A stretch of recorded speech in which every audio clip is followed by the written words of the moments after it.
We are live. No, Mom Brain?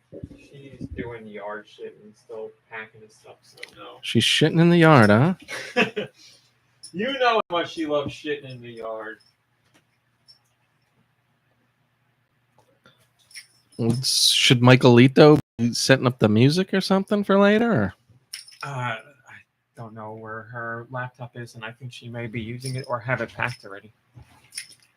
It's a real raw show today. No, there's no laptop here. Yeah, I don't know what she's doing with it. I don't want to mess with it. She had it out because the power went out this morning and we were looking up stuff. I didn't talk to her about it. So I'm gonna leave it. Do this like a normal person.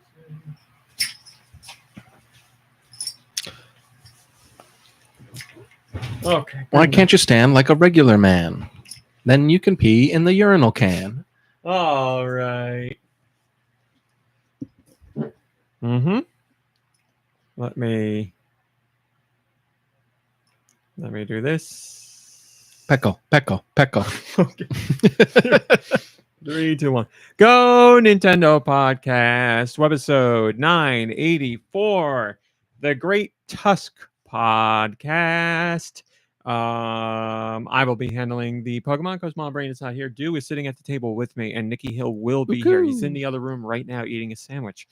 He said, I can't eat this on the podcast, so he's not eating it on the podcast. He's going Great Tusk on that sandwich. Let me tell you all about the Great Tusk. Sightings of this Pokemon have occurred in recent years. The name Great Tusk was taken from a creature listed in a certain book.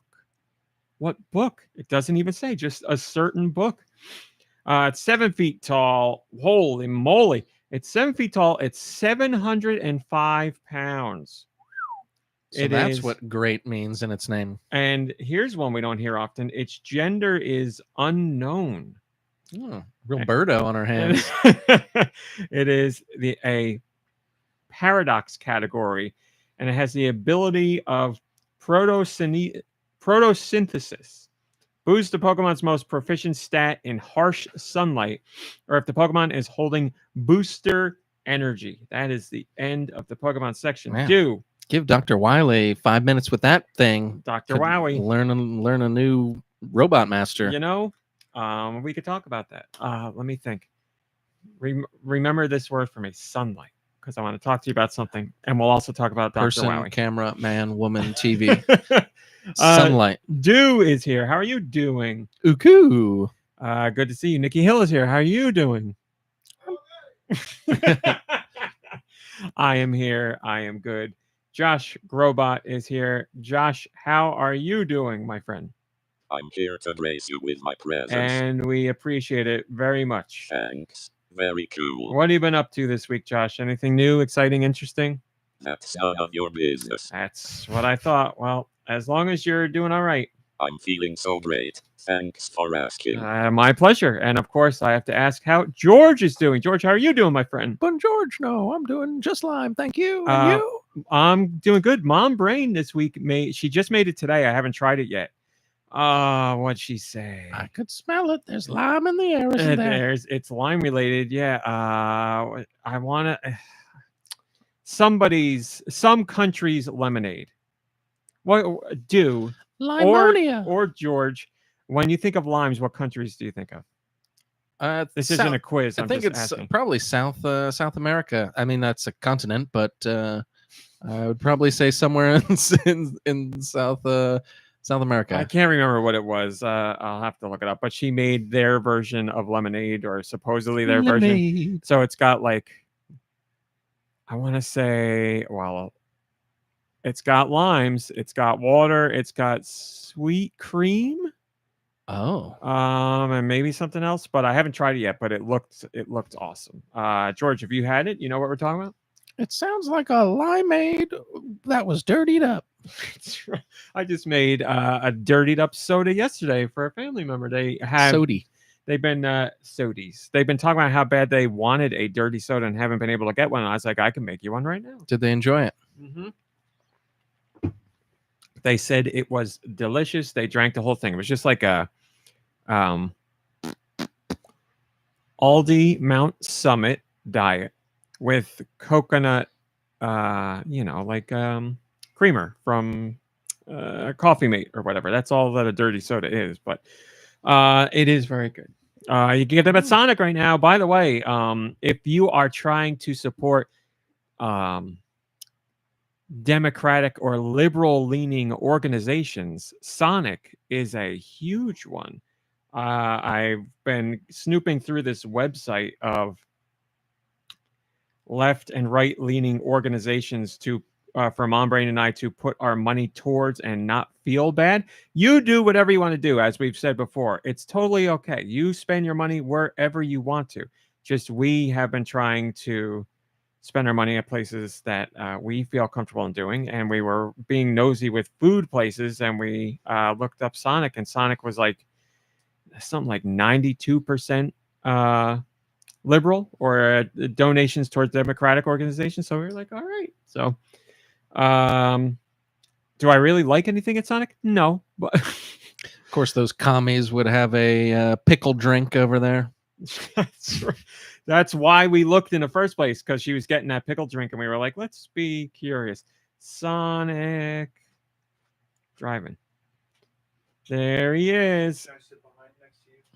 It came from You behind. can sit next to your What do you good friend got Dude there? Michaels. Iced tea? 99% Democrat for Sonic driving. The iced tea's 99% Democrat It's true. and 1% undecided. Let me say hello to the crew And in 1% the Discord. unsweetened. Hi, my Croc, and 10 Division and 8-Bit Lego, the Cream Dream. That's right, my friend. Roth, you're right. It is Friday, as in it's National Friday. Multiple restaurants or fast food restaurants are offering fry deals. You can get any size fries or a special fry with purchase of another meal, or through the app, or just look it up. All of them are doing it. Anybody that has fries has got a fry deal going on for Friday. When I passed that restaurant right down the street, it smelled like French fries, and Down there? No, the one that we were just at. Yeah. And I chalked it up to it just being a restaurant on Friday. But, Hi, Zeldude. Those fries were good. 99% of the menu is deep fried. I also Deep think it's fried. another type of 99%. But hello, William and Nico I hope Darunia, this isn't causing any static.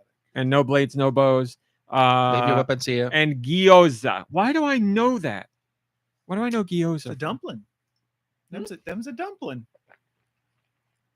Gyoza I guess is that's like it. Gecko Kitsune, Zikamudo, Vachi. Vachi was sending me some cool stuff today about Tetrasphere. Hello, Eli, and Blood Ocean. Tetrasphere's soundtrack and how some of the soundtrack was made. I was listening to some snippets, and it was really cool to see.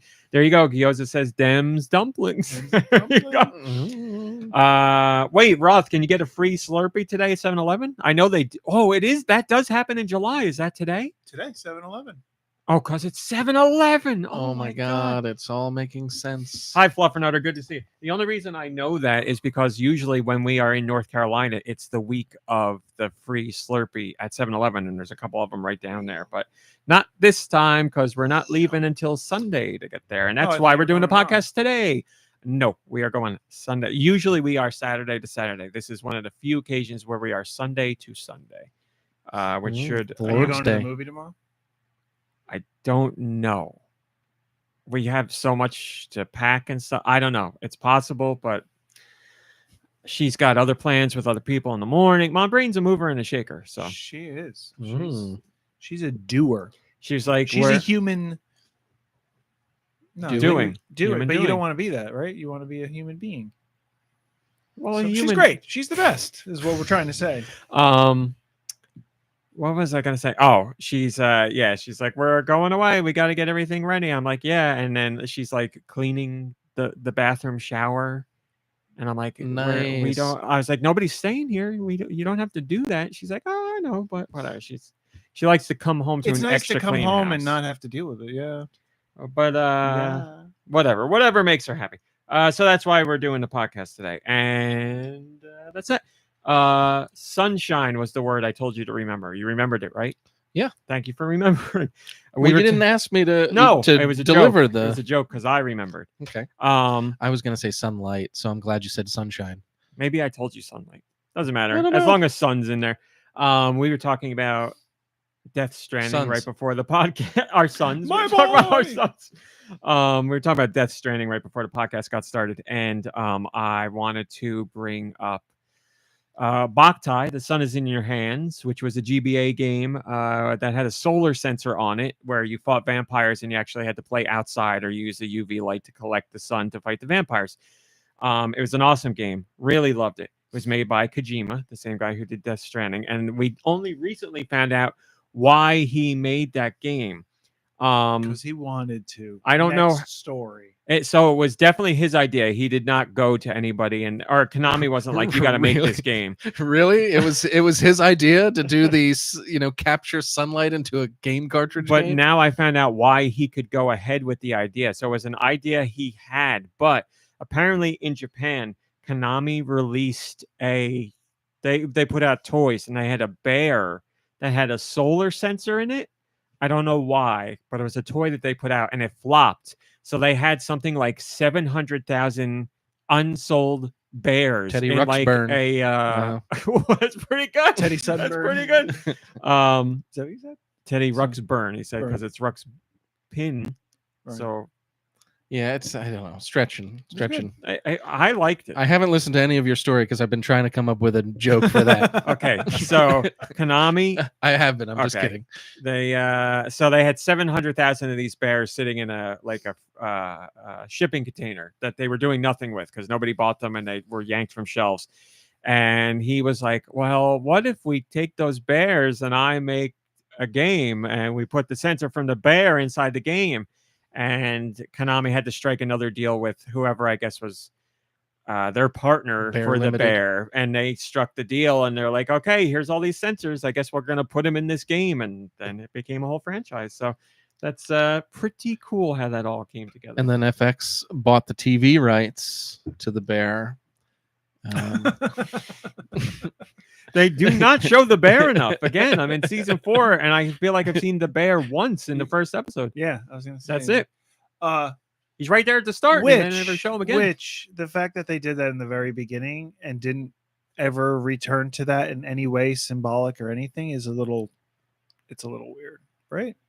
I mean, if you're talking about little, I would say yes, extremely little. I'm not like, if I'm going to talk about the show, I'm not going to be like, they never went back to that metaphor of the bear. It's like, Yeah. whatever. Um, They sure spend enough time doing like fancy shots of food and everything. I think we could get the bear one more time. I think but- in the second episode, someone was like, one of the writers was like, "Oh, their last name's Bearzado," Right. and then they just switched the whole thing. I actually heard that the bear died that was in the cage, and they were like, "Oh, we can't use that anymore." So yeah, that one episode brought them so many legal fees from animal cruelty. 10th Division asked if the bears were also meant to fight vampires. That's I don't know why the bear toy had a solar sensor in it, but that's a good enough guess. Sure, why not? I watched so far the first 2 episodes of Ironheart, Hmm. and in the second episode, bear. Riri says that her suit charges from solar panels Mm-hmm. and moonlight. Mm-hmm. Or no, moon power Mm-hmm. or something. And I'm like, couldn't say solar and lunar power. Like, it's just like, Well, lunar in Marvel, panels? there's Moon Girl and Devil Dinosaur, and her and Riri have had some connections. So I don't know Oh. if that's a subtle nod to that or not. okay. That's all I got. There's also Moon Knight. There's Right. also Moon Knight. Will we And- see him again? Who and- knows? Oh my God. And the moon comes out at night. It's true. The moon comes Holy out at night. smokes. That was The like moon comes out at day night. 7,000 at Marvel, where Stan Lee was like, "We need another character," Well, and he's and like, then- "How about Moon Knight?" And because the moon comes out at night, but this guy's like a knight. What I'm about like, the yeah, that's good enough. what about the day sun? They didn't get there yet. I bet you that was on the list. I bet you it was like Moon Knight, Day Sun, like I like Moon Knight better. Um, What the hell's Moon Knight's name? Is it some Jeff Yeah. Jefferson. Yeah, or well, exactly. which John Hansen. he's got so many Moon names. Moonerson? Lunar Man. Ay, That was a good God. See, this is why I'm not a writer. What is Lou? Moon Knight? Knight's Lunar. name? Lunar. Lunar, yes. That works. Mark Spector is his name. It doesn't fit. Doesn't Mm, fit. should be like Scott Spector. See, so that No, but flows better. Mark, Much Yeah. Mark, and we're just a speck living on a larger speck in the middle of a open emptiness of space. What is the Bill Nye rap song? Yeah, Anyway. I know. Bill Nye Rap. I know exactly what you're talking about. Yeah. It's the We're just a we're speck. all connected Yeah. Oh, song that has it's either that one or the other one. The other one. Is it yeah. Bill Nye in it? He's one of them. He's one of the Okay. guys that they throw in a whole bunch of millions of stars, 10th millions Vision and says millions of specks. Moon Knight versus Mortal Nemesis Mark Sunday. Specks. He's lactose. Oh, there you go. He's lactose intolerant. Many people are. I could see that causing a problem out in Wait, the battle. Moon Knight is lactose intolerant? No, he said his mortal nemesis, the mortal nemesis of Moon Knight Sunday. is Sunday, and he's lactose intolerant. Take that one for free, Marvel. And actually, this ties into something else. We're talking about GBA games. I have one topic I want to talk about before I get to Patreon stuff, and I'm only talking about this because even I was surprised by the amount of which this happened this week. This isn't meant to needle you in any way, but it is a topic we have, or it is a discussion we have on the Pokemon? podcast. Oh no. No top stories for Pokemon this week, I don't think. Needle me. I'm at this point made of a giant pincushion. Needle me, senpai. This was a big week for retro games. Stop needling me. and retro platforms. So, Limited Run Games announced a re-release of the Super Nintendo version of Doom. So you get it on an actual cartridge, but it has all the modern day quality of life improvements. You know what? Let me look it up. Like being able to play it on your PC. I technically you could do that. I'm gonna do. I mean, that's cool. I can't get mad at it. How There can you you go. get mad at this? It's awesome. The new improved definitive Doom for Super Nintendo. So Doom did come out on Super Nintendo back in the day. Obviously not the best way to play the game, but that's not the first way I played it. It's the second way I played it, and it got the job done. This has all 4 Doom episodes, including the Flesh Consumed, so the newest one. It added a circle strafe to the controller, performance improvements, monster respawning on nightmare difficulty, level codes, and they even put out a brand new controller for the Super Nintendo with Rumble in it to play this game. Wow. So I was like, holy crap, this is unbelievable. It's $100 for the game, the controller, That's a pretty the good box, a poster, some other stuff in there.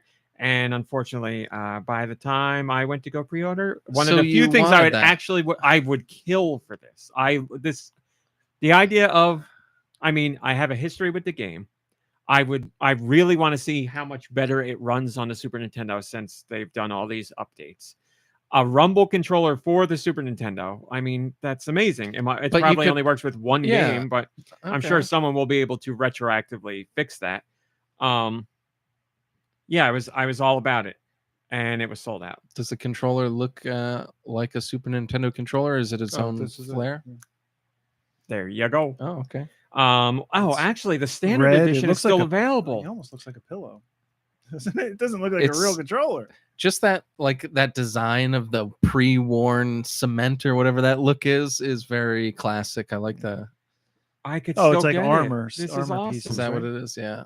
It's a kind of throwback look. This you can get the controller. Is what you're saying? I can no. I can get the game. I can get the controller. Is the controller still available? It looks like it. Because I wasn't going to buy a controller if I couldn't get the game. I It went to go says- get the it says game. add to cart. Yeah, their page would say sold out otherwise, like this does. So the definitive or the collector's edition is Oh. sold out because there was only 666 units of it. Get It's it? covered in blood. Very cool. 666. Very cool. But actually. I'm gonna place this order I afterwards. like This all is- that stuff. I can't think of anything else I've bought from Limited Run Games. This might be the first thing I'm gonna buy from them. I'm still I waiting on my really Beyond want Good it. and Evil. I just got a notice last week, maybe 2 weeks ago that it was pushed back until like September of this year. It was supposed to be out. Well, all the tariffs and everything have caused major issues for them because they have pieces and parts that are made all over the world, and it's like 50% here and 75% here. And Well, it was 25% originally here. supposed to come out months ago. Well, yeah. I mean, and like, it got pushed, and then now it's pushed. This is for the special edition or something, right? Or the special, yeah. special.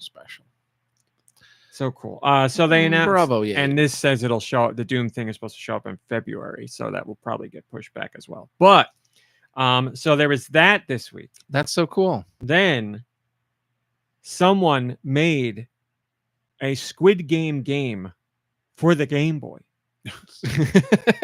and you can get it. Squid Game Boy. You can play it on an actual Game Boy. I don't believe they're selling a cartridge because this is not an official game, so that would be legal issues. But you could get a flash cart and play it on your Game Boy if you want. It's released for free, but you can also play it right now via emulator or via the website for the game. So it's completely free. You can enjoy it however you want. Yes, 100%. I was hoping I could play it, but it's a Game Boy game, so it's very quick. I was hoping I could play it by the time for the podcast, but I didn't get to. But I did see. I mean, I hope you get to be contestant 456. It follows the story of the first season of Squid Game. So,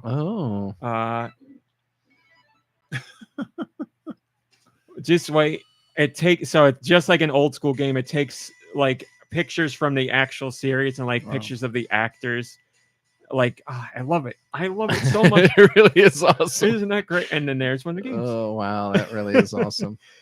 And they have like the jump across glass game and all that, whatever that is. I love that. I love it. So I watched footage of somebody playing, and it's like I don't want to see anymore because this is gonna spoil it for me, and I really want to play. So that got released again for free. You can go play it right now. I posted about it on GoNintendo. Just search Squid Game, and it should come up among other things like Fortnite, Squid Game, and all that. But it'll be there.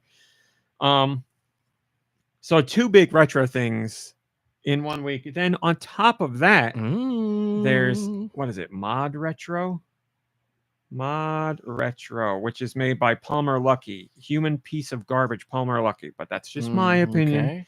But ModRetro is a portable that plays Game Boy and Game Boy Color games. If you want like a clone system, it looks like a nice system. If I'm just judging it on the system itself, here it is. The first run sold out, but now they have a restock, so you can get that. But they announced the restock alongside 1 Game Boy Color re-release game and 4 brand new Game Boy Color games. So right now you can get boxed copies of these are the new games. Wicked Plague, which is a Metroidvania that looks really good. That I was looking through the games to see which ones I'd be interested in. There's 2 of them I would want to get. There's Wicked Plague, which is the Metroidvania. We posted the trailers for all of them. There's Self-Simulated, which is a platformer. There's First Contact Protocol. I self-stimulated earlier. Which is a story-based puzzle platformer, which is the other game that I wanted. There's Gravitorque, which is a puzzle platformer where you don't jump. You control gravity, so you solve puzzles by flipping yourself onto different walls and everything. Looks cool, but I grabbed and torqued earlier. I didn't want to get that one. So there's those 4. Again, you can get them boxed copies if you want. So actual physical cartridges that will play on your ModRetro or your original Game Boy Color or any other clone system for that matter. It should work.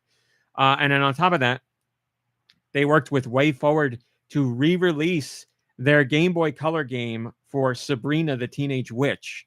WayForward has a very long history with licensed games to this day. And back in the day, they made a licensed game for Sabrina the Animated Series, which you might remember because the live action show with Melissa Joan Hart was very popular, and it got an animated spinoff. The game is Sabrina the Animated Series Zapped. So that originally released on the Game Boy Color, but obviously has been out of print for decades now. If you would like to get that again, now there's brand new box copies available. So I don't know what licensing had to happen to make that work. Obviously, they had to talk to WayForward, but I don't know who's in charge of the Sabrina license now. It seems like a Warner Brothers thing, but I honestly don't know. But they made it happen, and you get new box copies of that. Whoever It was owned, Nickelodeon, right? No, not Sabrina. Oh, I think That was it's Clarissa. whoever was the voice actor for the black cat on the show bought the rights, so I think he owns the It's the rights same too. guy. I apologize. It's the same guy who voiced one of the Angry Beavers, the one that was stuck up. And I don't know his name. okay. Somebody in the Discord knows. Or Simon? can Are help you us. being serious though? Alvin He owns it, Simon. or are you- Simon, I have something Simon related to tell you too. Wow. This is crazy. What's the name of Sunlight. that guy? I don't who. The voice actor for the one Angry Beaver and the voice actor for the cat. That wasn't an actual cat talking in Sabrina. That was somebody. Oh, I just saw a photo of him randomly recent. The Like cat or the voice actor? the voice actor. See, so there's a connection. It like literally just. Is that why? Is that real information? Like, It's did real you- information, did and you not only notice that, It's not only not that, real Real information. but all the scenes with the cat where Okay. it was actually a guy inside a cat suit, but they had to shoot on a different, like all the furniture was scaled It up, was Yeah. so far back. It's true. and that's where Peter Jackson got the idea for the Lord of the Rings. Nick Boktai or Nick Boktai is how I would say. Bukake, I think it's. how Oh, it's Nick Bukake. Here he is. Come on. Even that face, he looks like the one beaver that he Oh, played. Look at that. The thing that I saw was not true because that wasn't him. Well, I'm happy we looked this up because it also gave me this picture. Ah. Nick Boktai holding the live action Salem. One of them is Salem. alive and one is dead. I'll let you figure out which is which. Well, since the cat was a puppet, I think it's the cat. The- Oh there- wait, there was a live action cat in the show. When the cat was talking, that was not the real cat. That was a puppet. I guess if we're talking about him owning the rights, then Which is, I want to stress this, not true. no. Well, this is another great point. We were Paramount. talking to So him. it's on Paramount. Well, it's on Paramount right now. Okay. Which doesn't really mean anything. And I have a point about that. What did I say to you? Simon, I can't Simon. forget that. And Paramount, don't forget that. Paramount. Paramount. How do you spell it? Is it Mount? Mount. It's Mountain. Paramount. Sure. Yeah. Mhm. Mount. Yeah. I have to pick where I'm gonna pivot to. Oh no, there was your point and there was Simon, but there was something else I was gonna say. Oh boy. It's gone. Man, I was doing so good too. No.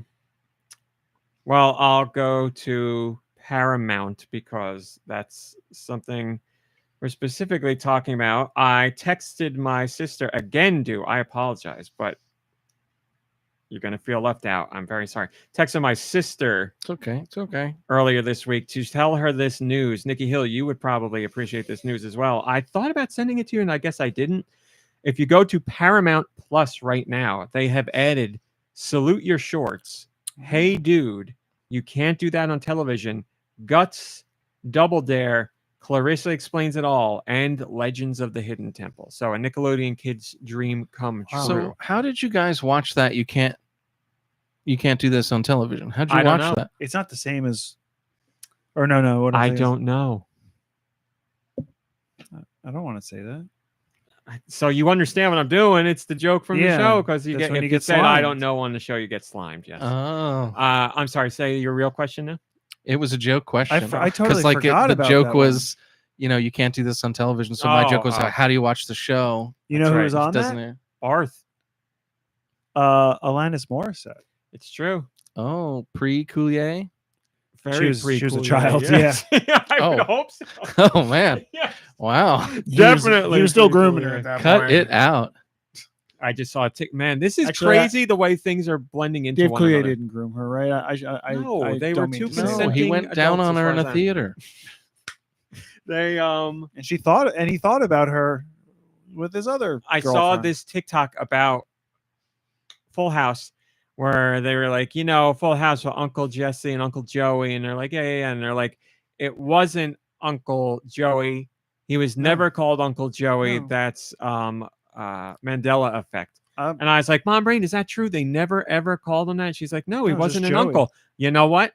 Uncle Jesse called him Uncle Joey pretty damn often. Yeah, he and I saw the wasn't- evidence on TikTok Yeah. right after that. He wasn't an actual an uncle. actual uncle, but they called him Uncle Joey. So I have uncles that aren't Yeah. I don't actual remember them uncles that I calling called him uncles. Uncle, but Jesse Listen to called me. him that. Listen to me. Yeah, Jesse did. Yeah. Jesse called. I didn't watch through all the clips. Whoa, I didn't whoa, get wait it, a second. dedicate a ton So of time. I'm sure Joey is Jesse's uncle. maybe that's the point. That's what we've been missing this whole time. wow. I'm sure at some point. No, I did later in the show when Uncle Jesse and what's her name had the two twins. Yeah. One of them says Uncle Joey. I saw a clip of them saying Uncle Joey.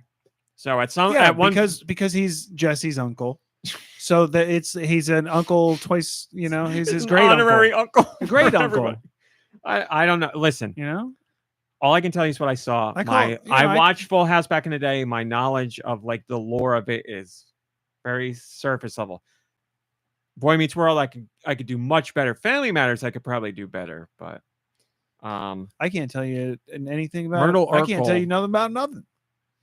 Myrtle Urkel and Steve Urkel were two different people. So says the show, but Now only you're gonna tell crazy. me They look pretty similar. Stefan Urkel was different too. I guess I like to watch everything with Jaleel White now, thinking that he's just Stefan Urkel, and it makes it much more enjoyable. He hosts that show on Game Show Network. I don't remember the name of it. It's like Family Feud, but it's like every show on Game Show Network where it's like, here's Family Feud, but we're not going to call it Family Feud. Is it called Family Matters? It's the weirdest game show I've ever seen. I never play any games. Simon Pegg. I said Simon Pegg. Yes. I like Simon Pegg. When I walk on the treadmill, I watch things based on how much time I do the same amount of time, but if there's anime that's out, I stay up to date with the anime. So there was a new anime out that I watched yesterday, and that means I could watch 1.5 episodes of The Bear after that, which I don't want to do, or I could watch 1 episode of something longer. So I was like, well, I'll go back to Doctor Who. I watched an episode of Doctor Who. It's like a 2005 episode, but Simon Pegg is the bad guy in it. Oh. And he's got like bleach blonde hair, bleach blonde eyebrows. I'm sorry, what is this? Doctor Who. And he is it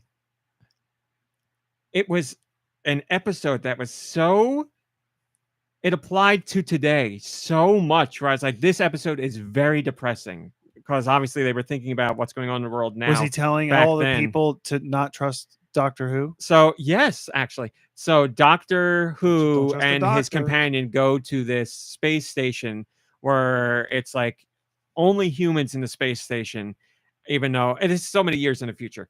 And we find out there's only humans there because you can't trust the other aliens because they're all bad and they're out to get you. And this space station is run at the very top by Simon Pegg. And basically everybody in the station, there's like people in the station who have these things that open up on their heads, and it beams news into their heads, and everybody just believes that because it's beamed directly to them, and nobody questions any of it. So that's Simon Pegg's running a new it. Apple device that they just Simon Pegg's announced. running it for some alien that basically just wants to control and enslave the human race. So wow. it's about them stopping Simon Pegg, but also stopping the alien. But Simon Pegg, so everybody in Doctor Who, everybody in this Doctor Who, their acting is, like I've said before, it's like an episode of Goosebumps. I It's could like say campy, that. Goosebumps. or- Yes, it is campy. I don't know if it gets better. My one thing I've taken from Doctor Who is modern day Doctor Who and 2005 Doctor Who leads me to believe that all Doctor Who has a big level of camp to it. There's a lot of camp. Like Doctor Who, like people are dying and he's cracking horrible jokes. They're not funny at all. It's British though, right? It's not even British humor. It's like humor you would see in like a tween show. It's, in my opinion, very bad. No good. But Simon Pegg is on the show, and he very clearly took it extremely seriously, because he is by far the best actor on the show. Like, he's giving people responses and reactions that do not match what they're doing at all. And you're like, this poor man, he must be a huge Doctor Who fan, because he's like, yeah, I'll take He this role. And he probably gave is. it everything he got. and he's getting nothing in return. And it's Yeah. like nothing from like the main cast of the Doctor Who and the Companion, but then you have the flavor of the week people that are there because episodes are like one-offs mostly, so it's just random actors that are there, and they are terrible. So I'm like, I feel so bad for him, but I don't know. Maybe he returns at some point. Whatever. That's But pretty early in his career too, so maybe he was like really going for it. I tried to take a screenshot. I'm sure I could find it by doing a Google search, but I tried to take a screenshot. It Oh, you won't let can't. you because of the Yeah. app. It's just a black screen. I've seen a show he's done maybe a little bit before that. He was in a popular British show called Spaced, and I watched that like years ago. And he has that look. I think he had like bleached blonde hair back then or something Oh, as a young man. But, here you go. There he is. oh yeah, There he is it from looks- the oh, yeah. episode. that's definitely way later than when I saw him. Like I said, 2005. And here is him, Doctor Who, the Companion, and the anus alien that was above them controlling. Oh, everything. that's when Doctor Who was what? Chris Eccleston? Is that his name? That I don't know how you say his name. That sounds very right to me. It says that? two names at the beginning of every Let me look 'em episode: up. the Doctor and the You'd Companion. They recognize- say the names. Oh, that's just in, written. in credits. Yeah, it's Sorry. not like somebody saying it Well, out I loud. don't like it's like a different kind of show, and maybe they tonight this week on It is Doctor Who. Here's the same picture but higher quality. I don't know this guy from anything, but I don't know a I'm lot gonna of look him people. up. He's so. in 28 Days Later. He plays at the end. He's like the army captain that's trying to get his men. Ecclestone? Yeah. No? I'm just gonna say yes. No, maybe not. 10 Division says, "Hi, Super Shano, good to see you." 10 Division says he said it right. There you go. You said it right. I said it right. If I'm going to turn to anybody for movie, TV show knowledge, it will be Deux without a doubt. So I should have. I didn't doubt. I just, every time I see the name, it's funny when I see the name, I'm like, how do you pronounce that? Now I know. Okay. Uncle Jesse, Uncle Joey, and Uncle Becky. That's correct, Fluffer. Yeah, Uncle I wanted to Jackie, mention Uncle that. That's so Jackie, good. Uncle Jesse, Uncle Joey, Uncle and Uncle Eccleston. Eccleston. Super Shano says Urkel is a space pirate in Star Wars now. Skeleton Crew. I said the same thing. Yeah, when I watched that Skeleton Crew, I was like, "Oh my God, was that Urkel?" And it was. It was Urkel. He was like Urkel. he was like He was the bad guy in Thor 2. He was in True Detective with Jodie Foster. I guess he was. I don't know if he was the guy that she was intercoursing with.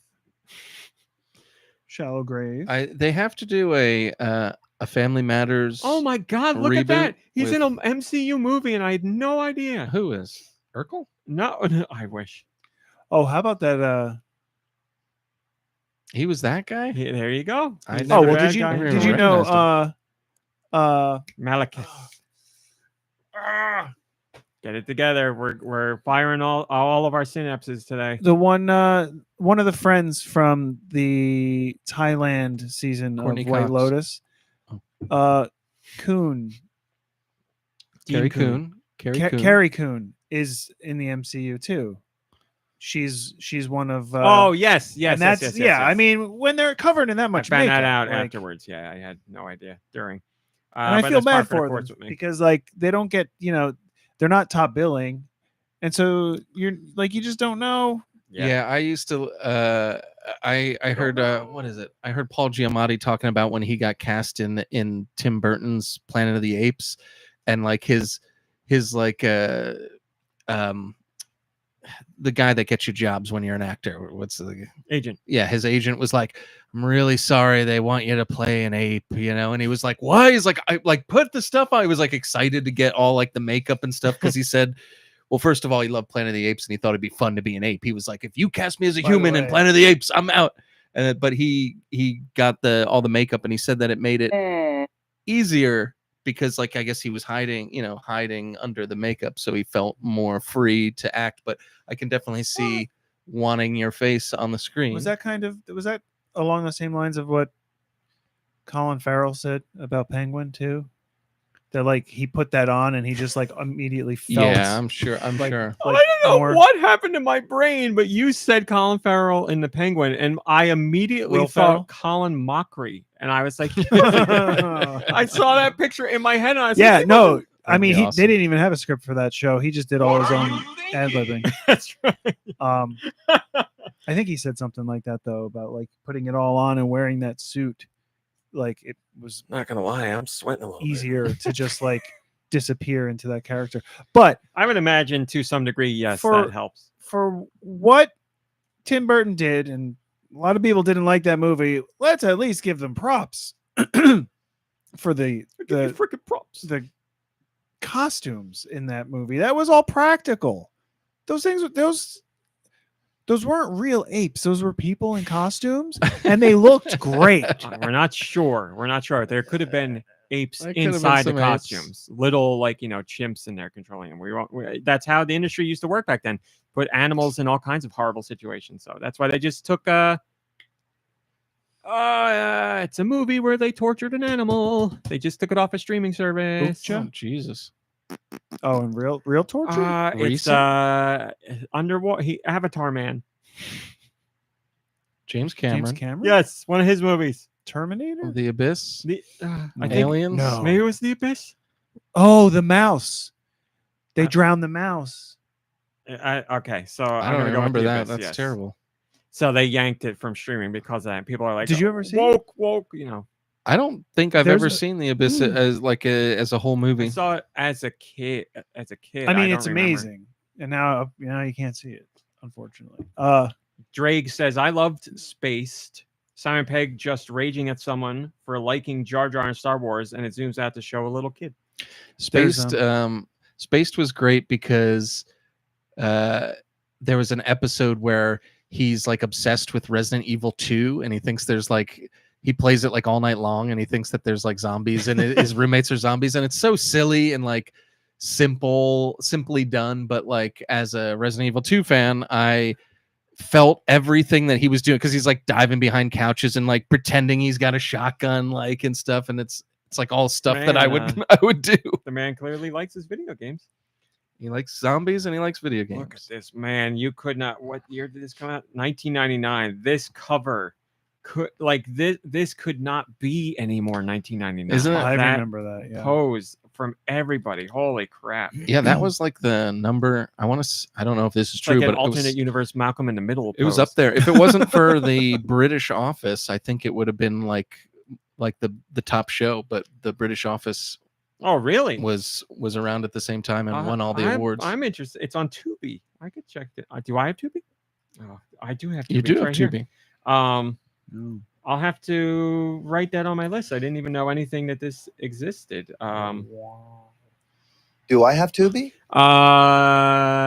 There was one more thing. It's gone. A fleeting Man. thought out the whoop-de-doo door, as my family would That say. Abyss thing just threw me off because I never even like thought of that. What threw you for a loop? The Abyss thing, like it had to have been real. Yeah, it was real. We really heard animals a lot in movies. there's yeah. like this fluid that they're it's like You can breathe it you can breathe it like air, unless you're a mouse. and so that's what they're like. The whole thing, they're underwater, and like it's like this it's like this new amber-colored. technology, and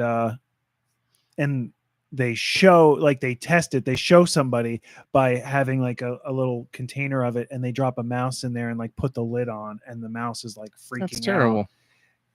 out. The reason I never questioned it though is because the mouse starts breathing underwater, and I just thought it was all fake. I guess I mean, that liquid is real, but how did they make that movie back then and no one involved? It's like, maybe we shouldn't kill a real mouse for this. Like, maybe we should do this a different way. that was a long time ago. A long time ago when we didn't know that Do killing you also animals realize was that bad? like Ed Harris almost died, and they were still like, "All right, let's keep going." Yeah, but Ed Harris can say, yes, I'll do this. No, I won't. The mouse can't say that. Actually, The mouse the could crazy talk. thing about that mouse is that it totally gave consent. It grabbed a That's pen. terrible. We It, lost a really important mouse. it grabbed a pen with its tail. His name was Nicodemus. It's signed on the line, damn it. and it They had Was that Fievel? they Did we had kill two Fievel? buttons. They had a yes button and a no button, and they put cheese That's exactly on what I the was yes thinking. button. And- Clearly, of his own will, the mouse chose yes. Now put him in the tank. All right, that's enough of that. Man, all those things were related, and that's great. I don't know that we've ever had a segment tied together like that. Man, I had it. Oh, I got it. Nicky Hill, did you know that you can join the GoNintendo Patreon Yeah. For $1. for I $1? did know that. Here's what we talked about this week on Patreon. Talked about the Banjo-Kazooie situation because we went from there was a rumor of one being worked on, and then we went to Microsoft firing over 9,000 people. But the rumors continued, and apparently Rare and Microsoft. This comes from a very trusted source. This comes from what's his name? Andy somebody. I apologize, Sandberg. Andy. At video game at VGC. He has heard that Rare Sandler? and Microsoft. No, that's Adam Sandler. Andy Sandberg, probably. Andy Sandberg. Yeah, trying to think of another Andy. Andy Rooney? Amos? Andy Rooney. He's not speaking much now. Amos. and Andy. Amos and Andy. Yeah. He has heard that Rare and Microsoft are taking pitches very seriously, and are very open to pitches for a new Banjo-Kazooie. Apparently, the two names at the top of the list right now are Toys for Bob, which have done Spyro and Crash. So you could see how they could be somewhere in the realm of doing something that would make sense. But we also heard that Moon Studios has put in a pitch for Banjo-Kazooie. And I can't see how they could do it. I'm not questioning that they could do an amazing game. I just don't see, like, from their body of work so far, what would make them want to go with Banjo-Kazooie. But it doesn't necessarily have to be a 3D platformer Banjo-Kazooie. They could do something different with it. But Moon Studios has an excellent track record as far as games go, just the quality of their games. We know the company has had their sordid moments and issues, but the games are good. What else do they do, though? I'm gonna look Do it up. either of the They're companies doing one right now. It's in early access. have experience The Rest for the Wicked, and that might be wrong. doing car design games and racing and Toys for Bob has done cars in some of those games. Yeah, so because that's It's what we there. want. We want That's nuts what and people bolts want, too, yeah. right? exactly. No, they've only got 3 things. Yeah. The 2 Ori games and No Rest for the Oh Wicked. my God, I was right. Yeah, No Rest for the Wicked is in early access right now. So yeah, again, I don't know what they could do for Banjo-Kazooie, but I said in the post on Patreon at What is this the point, No Toys for Bob? Is that? Toys for Bob, yeah. I'll take and like I would just appreciate if someone would try to do something with Banjo-Kazooie. Like, I don't care if it's bad. I just would like someone to try something again. It's ridiculous that Rare bought or Microsoft bought Rare and then was like nuts and bolts decades ago, and they were like, okay, never ever again another Banjo-Kazooie. Like They just silly. laid off 9,000. over 9,000. Yeah. Not meant as a Dragon Ball joke. Literally over 9,000 people. Yeah. No, that's like disgusting. Yeah. And It's Like- disgusting. I don't know. I feel like the amount of boycotts that take place, that's one thing where people should kind of stand up to them. It's not gonna happen. Not stand up, but you know what I mean. Like Sit down. 9,000 people who, their companies got acquired. Developers and whole studios got shut down. I mean, it's happening everywhere. yeah. And so what's the solution is don't consume any media, period. I understand. I'm glad you do. Yes, it's very, many of us have hit that point where you're like, I want to watch, consume, be entertained as responsibly as I can. And then you're like, well, that leaves me with nothing. I can't But do then anything. also now you still have thousands of people creating content, yes. games, movies, television shows, for those companies. And like you want to support them, but you don't want to support the companies that they're overlords, right? I don't know.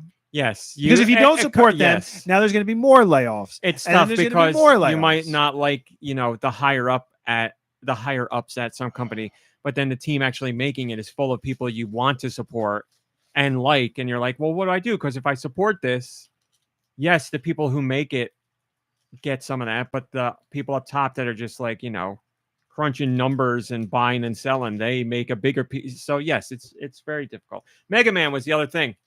I want to talk about Mega Man just because Capcom did their investor briefing and somebody was like, hey, Mega Man, you guys gonna do anything with Mega Man? And Capcom gave the same answer basically that they gave last year when they were asked about it. Capcom Mega Man Let me get this statement. They say, quote, the Mega Man series is one of our most important IPs, and we are continuously considering ways to develop it further. However, we do not have any additional information we can share at this time. It's one of our most important IPs, and we haven't made a new game in forever. Mega Man 11 came out in 2018. What the fart is going on? There's been compilations of Mega Man since, and that Mega Man 11 is the best-selling Mega Man game of all time. Maybe time is passing just as quickly for them as it is for us. Because I think back to 2018, and I'm like, it wasn't that far. Oh, We don't have time for this. We have to re-release and remake every Resident Evil game. We don't have time for one more Mega Man game. We have time for Mega Man compilations. you know what I want? I want that Saturday morning cartoon or that Disney afternoon cartoon compilation to come to the Switch too. Yeah, well, not enough people bought it where it went. So, Well- and that's Capcom's fault because I don't know why you would not release that on a Nintendo system. That's ridiculous. That's where the majority of your audience will be to buy it, especially Just from a even- nostalgia standpoint. Like, I don't know what goes into. Welcome I guess they have to to port everything and like change stuff around. It's not But like, a cut just and dry release it situation. digital, right? Mhm. The heck? But that's the thing. Like, they can't now just be like, let's put it over here. Like, that's a deal that has to be renegotiated with Disney. And you can't just go, knock, knock, Disney, let's make this happen. And it's like a done deal. Disney is probably like, Yeah. you did this already. This is, like the Chippendale new game that they did. Or was that a remake? I don't remember. Oh, it was a remake with new levels. What are you talking about? On the Wii U. Remember they did Chippendale? DuckTales. DuckTales, sorry. Yeah, They did a sorry. DuckTales. Well, game. Yeah, WayForward did it like a. Yes. Sorry. Not a reimagining, but like an updated version of. But the, now that's yanked. No more physical copies and can't buy digital. It's been gone for years because that licensing opportunity. is right. I was over. going to say that as a similar situation, but as another example. But it turned out it was the one you were talking about too. Yes, I just got it wrong. So yeah, I'm just pissed off about Mega Man, another franchise Whoa. that we can't get new installments for after literally the newest game is the 7 years best-selling ago. Mega Man game. You think they'd be like, "We're back, baby! It's the best-selling No, Mega Man maybe game." they want to go of out the on entire top. franchise, and now, well, then stop telling me it's the most important one ever when you're not gonna, or how important the franchise is, and then you're not gonna do anymore. We Right. heard the same answer last time. Well, we found out last week that companies only have one game on the go at the time and one team, so they've got a team already working on the Resident Evil game. Yeah, that whole thing. I didn't even post about it because it's so stupid. Because I obviously got mad about it last week because I'm like, what the hell are people doing? They found out that Koizumi, the director of Odyssey, is not involved with the Donkey Kong Country or the Donkey Kong Bonanza team. He's not working on it. So that's So a they're whole like, nother thing. Now Mario it's game. like- He's doing a Mario game. Mario confirmed. I'm like, you people, this is insanity. We all Remember, just chill out and let things happen. there you go. There you go. Now, see, it's okay not to chill out. If Well, it's like been let's not like decades, let's not but- let bad things happen. It's so stupid that But you have like to be like, when it hey comes to guys, calm down. I think they're going to put out a new Mario on the Switch too. Chances are pretty good. you know for what it. I heard, and maybe your spiders and flies can confirm that somebody at Nintendo said we're done with Mario. We're just done with them. I don't like that guy. We made a anymore. Martin mistake. said that. We made a mistake. But didn't you just Ambassador- put out Mario Kart World? No more questions.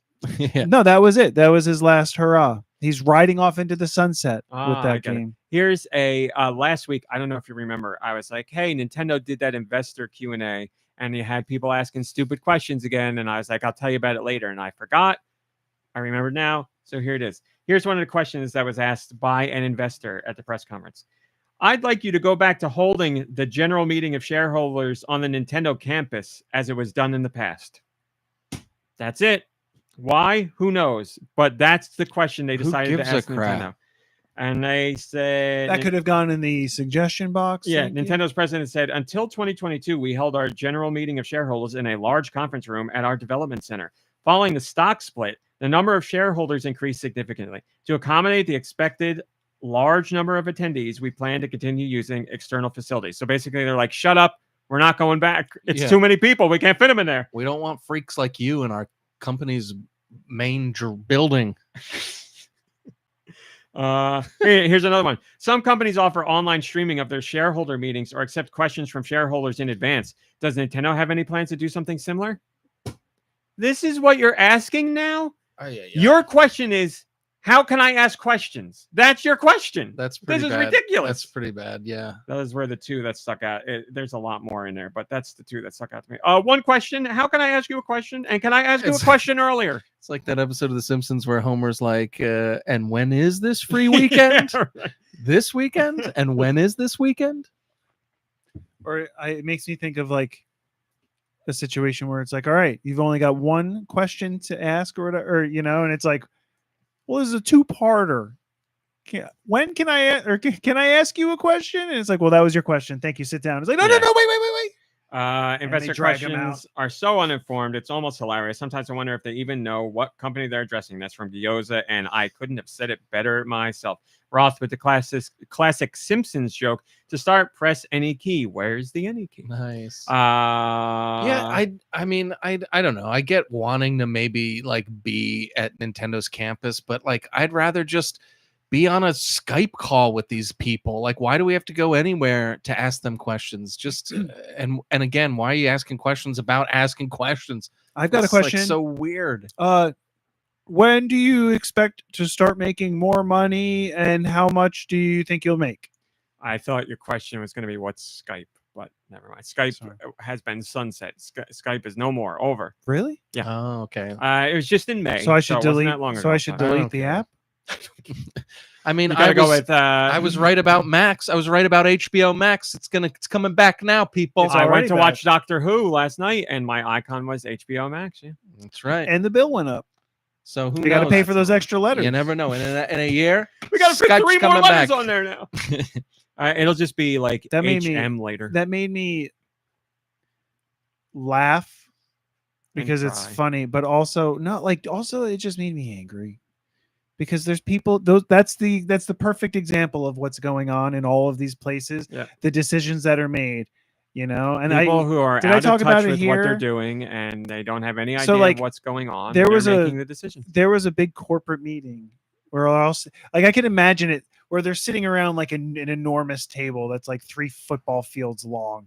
And somebody's like, I think we should just drop the HBO and go straight to Max. It really streamlines our whole and everyone's like, yeah. And then that person got a raise. Well, and then a huge bonus or whatever. And then what is it? 2-3 years later? Yeah, it's not that long. Somebody else was like, a big portion of our content, we're like our flagship kind of is HBO. So maybe we should change the name to HBO Max. Well, and then, they did it because they wanted to make sure they didn't want people to think it was only HBO. Right. And they were the other big piece of their pie was all those TLC shows like My 700-Pound Wife and My Strange Addiction and all that stuff. And they wanted that. Those shows are really popular, and they didn't want people to think you're only getting HBO shows on HBO Max. That's rude. So they want people to know about my, what is it? I made one of them up, and one was true. My 1,000-pound twins or whatever. My 2,000-pound tumor. So they named it Max. That's rude. They should have called that show Big Sisters. That would have been way better. Now I know for sure. I think they both have lost a lot of weight. Yeah, they look totally different now. And then they have the follow-up, Little Sisters. But I think also they're breaking off again, right? Like they're basically creating. I have not heard that. I heard somewhere somebody was talking about it where they're branching off different parts of the company now, so that it's not just Discovery Warner Brother. It's just one brother. It's just it's just branching it off into the different sections again, which again is the opposite. He would be the loner. Anyway, moving on. I also talked about Mario Kart World because I finally had a chance to do game chat, and I also played Knockout Tour, which I had not played yet. And I played that with Deux. That was a boatload of fun. Man, did I really like Knockout Tour. It was awesome. very intense, very exciting, very cutthroat. It was just a lot of fun with family to play that. We were obviously playing against computer players as well, but it's a lot of fun. I set up my camera so my icon above my head was me in real time, and my cousins very quickly picked up on the fact that I'm looking at my phone a lot while I'm playing because of work. And they could see that I was looking at my phone. So they would wait to see that I was looking at my phone and then throw things at me on purpose. And I was like, how do you guys get? And I was like, oh my God, because you can see me. And they all started laughing. I was like, hey, I'm not thinking that you're watching when I'm looking down at my phone and then you're going for me. So How do you even play Mario Kart looking at your phone? I get how you do it in Fortnite, but the heck? I mean, you know, I'm not like, He's got the like- Tesla, drives itself. I'm not Mario Kart Tesla. I have the auto assist steering on. Yeah, I'm not, you know, I'm taking like quick glances at like tweets or things like that. I'm not like actively doing Oh, you stuff. got the but steering assist? that was a joke. Was it? Yeah, I promise. Okay. I'm playing motion controls. Opposite of steering Oh, assist. so you're driving like you're texting and driving. You're like this. Yes, in video game world, I'm a horrible driver. You do not want to be on the road with me. But I did win 2 out of the 6 knockout tours, so I'll take it. But man, it was a lot of fun. It was really, really good. I really liked it. Very excited to get back to it. We used Game Chat, which was my first time using Game Chat, and had no problem. I went and set up the default to be for the Pro controller and used my headset, and it was great. It was a lot of fun. So I wrote more about that. I also talked about the match game news, of which I was so excited that I sent it to Do Michaels, I think, at 3 in the morning because I didn't want to forget. Match game. You can set things to deliver when people are awake, right? I was so excited that I didn't even think of that. Literally did not cross my mind until you said it right now. Match game is coming back again. It has been 5 years since it was around. Match game 25. And it will be hosted by Martin Short this time around. And I think that's a good pick. I think that has potential for being a very good pick. I think he could be funny. I think he could be right for the role. I think it'd be great rapport for the celebrities that are there. So I think he could do a really good job. Yeah, I also agree. And I believe they're easing it in by him bringing on some of his Only Murders co-stars for a couple episodes. So that should make it even better. And then, you know, It was on Hulu. It's on ABC, but it will be on Hulu. Yeah. It's the Yeah, it's 23rd. it's It owned by starts the, it's, 23rd. it's owned by all the same people. It's owned by the Lord Mouse. Remind me again, is Sunlight. match game when like I'm holding a bunch of matches and like you No, pick and then wrong. like whoever gets Stop. the longest one wins? That's I'm always down for silliness, except when we're talking about match game. it's very so, serious. Yeah, It's very serious. you didn't know, so we'll let you off this time. Drew with and a I take warning. our match game very seriously. So yeah, I wrote about that. What 'cause is it? I'm asking. Tennis? You're not really asking. It's not the dating one. So Okay, they've- I'm going to ask this they- once. Are you legitimately asking what match game is?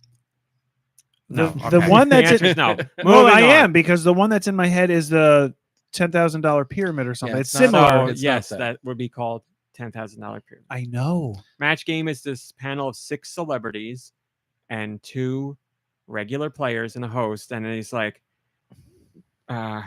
Johnny Rotten is so rotten. How rotten is he? When he goes to brush his teeth, he uses blank instead of toothpaste. Womp, womp, Oh, so wait, that's the panel with that's the that panel. was the most important part of the We've seen them recently, I guess, right? So with Yeah. celebrities, Yeah. and like there's always 2 or 3 that are just awful. yes. Yeah, there's always some that are terrible. Oh, and it was hosted by Alec Baldwin. That is correct. Okay. You're on it. That's match game. And Sorry. you and I have I'm always sorry. said that match game really depends on the host, but equally the celebrities. And with the old show, you had people like Richard Dawson and Charles Nelson Riley and Brett Summers. And if they were on the show, Betty White was another great one. If they're on the show, you're going to get a really great show. With the newish match game, they had a few people there that I could depend on as being funny and filling some of those kind roles. Like, what's his name? He's from Unbreakable Kimmy Schmidt. The main guy, her friend in that. Titus, somebody, right? Oh yeah. He was on it. He was Christopher great. Titus. One of my all-time favorites. Mario Cantone was another one Oh, who's on the show. He's Cantone. also very funny. Mario Jack Panettone? McBrayer. I don't know. Jack McBrayer was good on the show. pretty Yes, good. I don't know anything whoever about was these. casting the celebrities to be there that were more of the mainstays, they knew what they were doing. They were finding people that fit roles, and they did a good job. Yeah, that's the tough part because it's a great game show, but it's not gonna work if the celebrities aren't Yeah. good. And like that's for me what it really hinges on.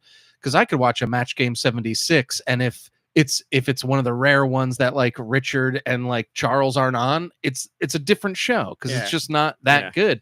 So You need those anchors. you need a couple, or like you need at least two That's- like yeah. solid Yeah. celebrities. That's almost a shame if Martin Short is hosting then, because he he's can't. so quick. He would be great. he would on be the panel. he would be great on He'd the be great, panel, yeah. but He'd also. I also think it's very important if you're not going to have Alec Baldwin, who was excellent. Yeah. You need a good host as well. You do a Um, host, especially for that show, for the rapport with the celebrities. Like, because they have to be It's on the good. level with celebrities, Yeah. but also be able to like. yeah, but if you have a host who's above all the others, because you know Well- he's going to treat well, them all like he's the- garbage. you're He's saying the king of like roasting. of teasing each other, Yes. like teasing his that's peers. the kind and of stuff. playful banter you want, definitely. That's what Alec Baldwin did, and he did a great job. Like, I think he was an excellent choice for a host. I don't know how they came to that decision, but that I think ABC He's has a done huge a Match Game fan. Like, really great job with their revivals of game shows. I don't think there's a bummer in there. The worst I would say is Card Sharks, but that's only because I didn't really.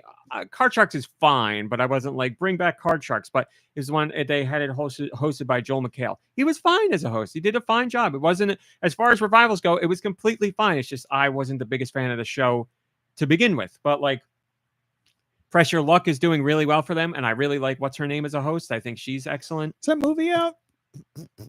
Oh, I don't know. It's a good question. What is her Well, name? Elizabeth Banks. No. Yes. Is Yes. it? You're right. Yeah. I think she's a really good host. You can tell she actually likes the job. She has a good rapport with the contestants She's that an are there. interesting. She's an interesting person because I think she's like a passionate person and like has a lot of interests and like you know what I mean. Mhm. But she's also like under the radar where you don't Yes, I even agree with that. know you know her. Yeah. You know, you see her and you're like, oh, she's that woman from that. Is she like you know? I don't know. It's funny. Yeah, it's for me. Like if somebody asks me what is she from, I know she's been in things and I've seen her. All in I things, know but I would is say Best in Fresh Your Show. Luck. All I know, she was. she's one not of in the- Best in Show. She's one of. She's the other commentator with the other guy that does that other Words Across America show or whatever the hell it's called. In The guy with Best in three Show? names. I'm In pretty Best in sure. Show, it's two men doing the commentating. Oh, is it? Well, then she It's was the Fred one- Ward. Well, then maybe she did it for the. I don't think so. Yeah, maybe she did it for the other one, the mascots one, because she's definitely in one of them. I thought Cool. she was. in Hi, Best in Dre. Show. Good to see you. Hi, Ratman. Good to see you. She was in Wet Hot American Summer, and she's like kind of cool with all the people that were in that. She seems like a cool person. That's what, like I'm saying, she's in the mix. She's very professional. She's producing a bunch of stuff, and I think she's passionate about what she produces. But hello, like, HMO Denix. but like, I don't know. She kind of. I still feel Well, like she just flies under the radar. little She's a bit, but great she's host, and I really liked the revival of Supermarket Sweep. I'm really upset that didn't get renewed for. I guess it was a third season. I know a lot of people didn't like Leslie Jones as the host. She wasn't my favorite host, but she genuinely cared about the game. The show got revived because of her, and she genuinely cared about the contestants. It was. Like she cried at the end when people would win, like I would cry. She had such a passion for the show. She wasn't my favorite host, but I thought she did, a decent enough job. But the revival in general, I thought was really good. I'm very disappointed that one got canceled. But overall, I think ABC has done a fantastic job with their revival. So, Ratman, what tic-tac-toe? Who should host a revival? It's out right now. And what's her name is the host? Brooke Burke. Yeah, she's Burns, Burns. Brooke Burns. Brooke Burns? Is she the one from the Chase? Monster, the Chase, Right? the Chase With the Brooke Beast or whatever? Burns. The Yes, yes, Beast. yes, the Beast. You said the Monster, And I knew it wasn't right, but I also knew it was so close to being right that my mind was just like, good enough. That's it. Yeah, Tic-Tac-Toe just started again now. It is on the Game Show Network, and she is hosting. And she's like, what's her name? Brooke Burns. You are correct. She is like She's cable great. network game show host royalty. She's hosted so many different game shows, and she's great. Yeah, she's she does a great job. Host. Excellent Very host. seasoned host. Also, the 3-name guy.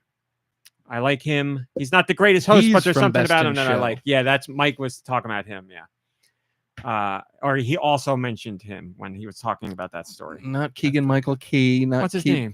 Michael Higgins Clark. No, that's Michael Higgins. the other guy. Christian Higgins. Isn't he black? There's a Higgins in there. John Wesley Higgins. I like how you looked at me like it could have been right. You looked at me and just shook your head. No. Now, God damn it, I can't remember. Oh, okay. America says host. John Michael Higgins. John Master Higgins. Colonel, do that picture, please. Do that picture. John Michael Higgins host, because he hosts that other show that I can't remember the name of, and it's very good. He is 62 years old. No. It's that Split Second. Is that what it's called? The one where there's a picture of the United States and they have to come up with words? No, that's America Says. I hate that game. Really?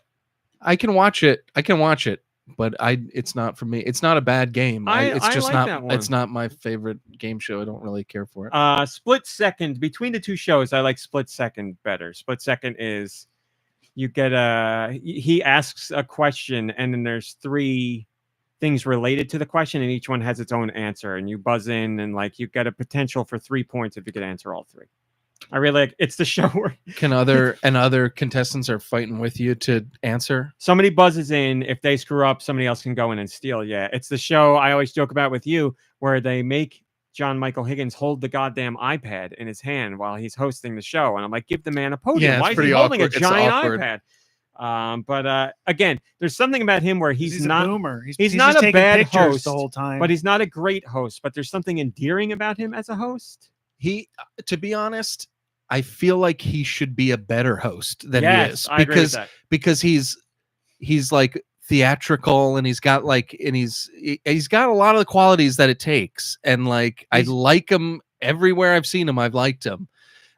So I think I might have higher hopes for him as a host than really it kind of shakes out. It seems his banter he doesn't know how to do banter really. Like he can fumble his way through it. When he's doing the actual hosting, he's fine. But when he's got to like talk with people or make kind of jokes, he doesn't have it.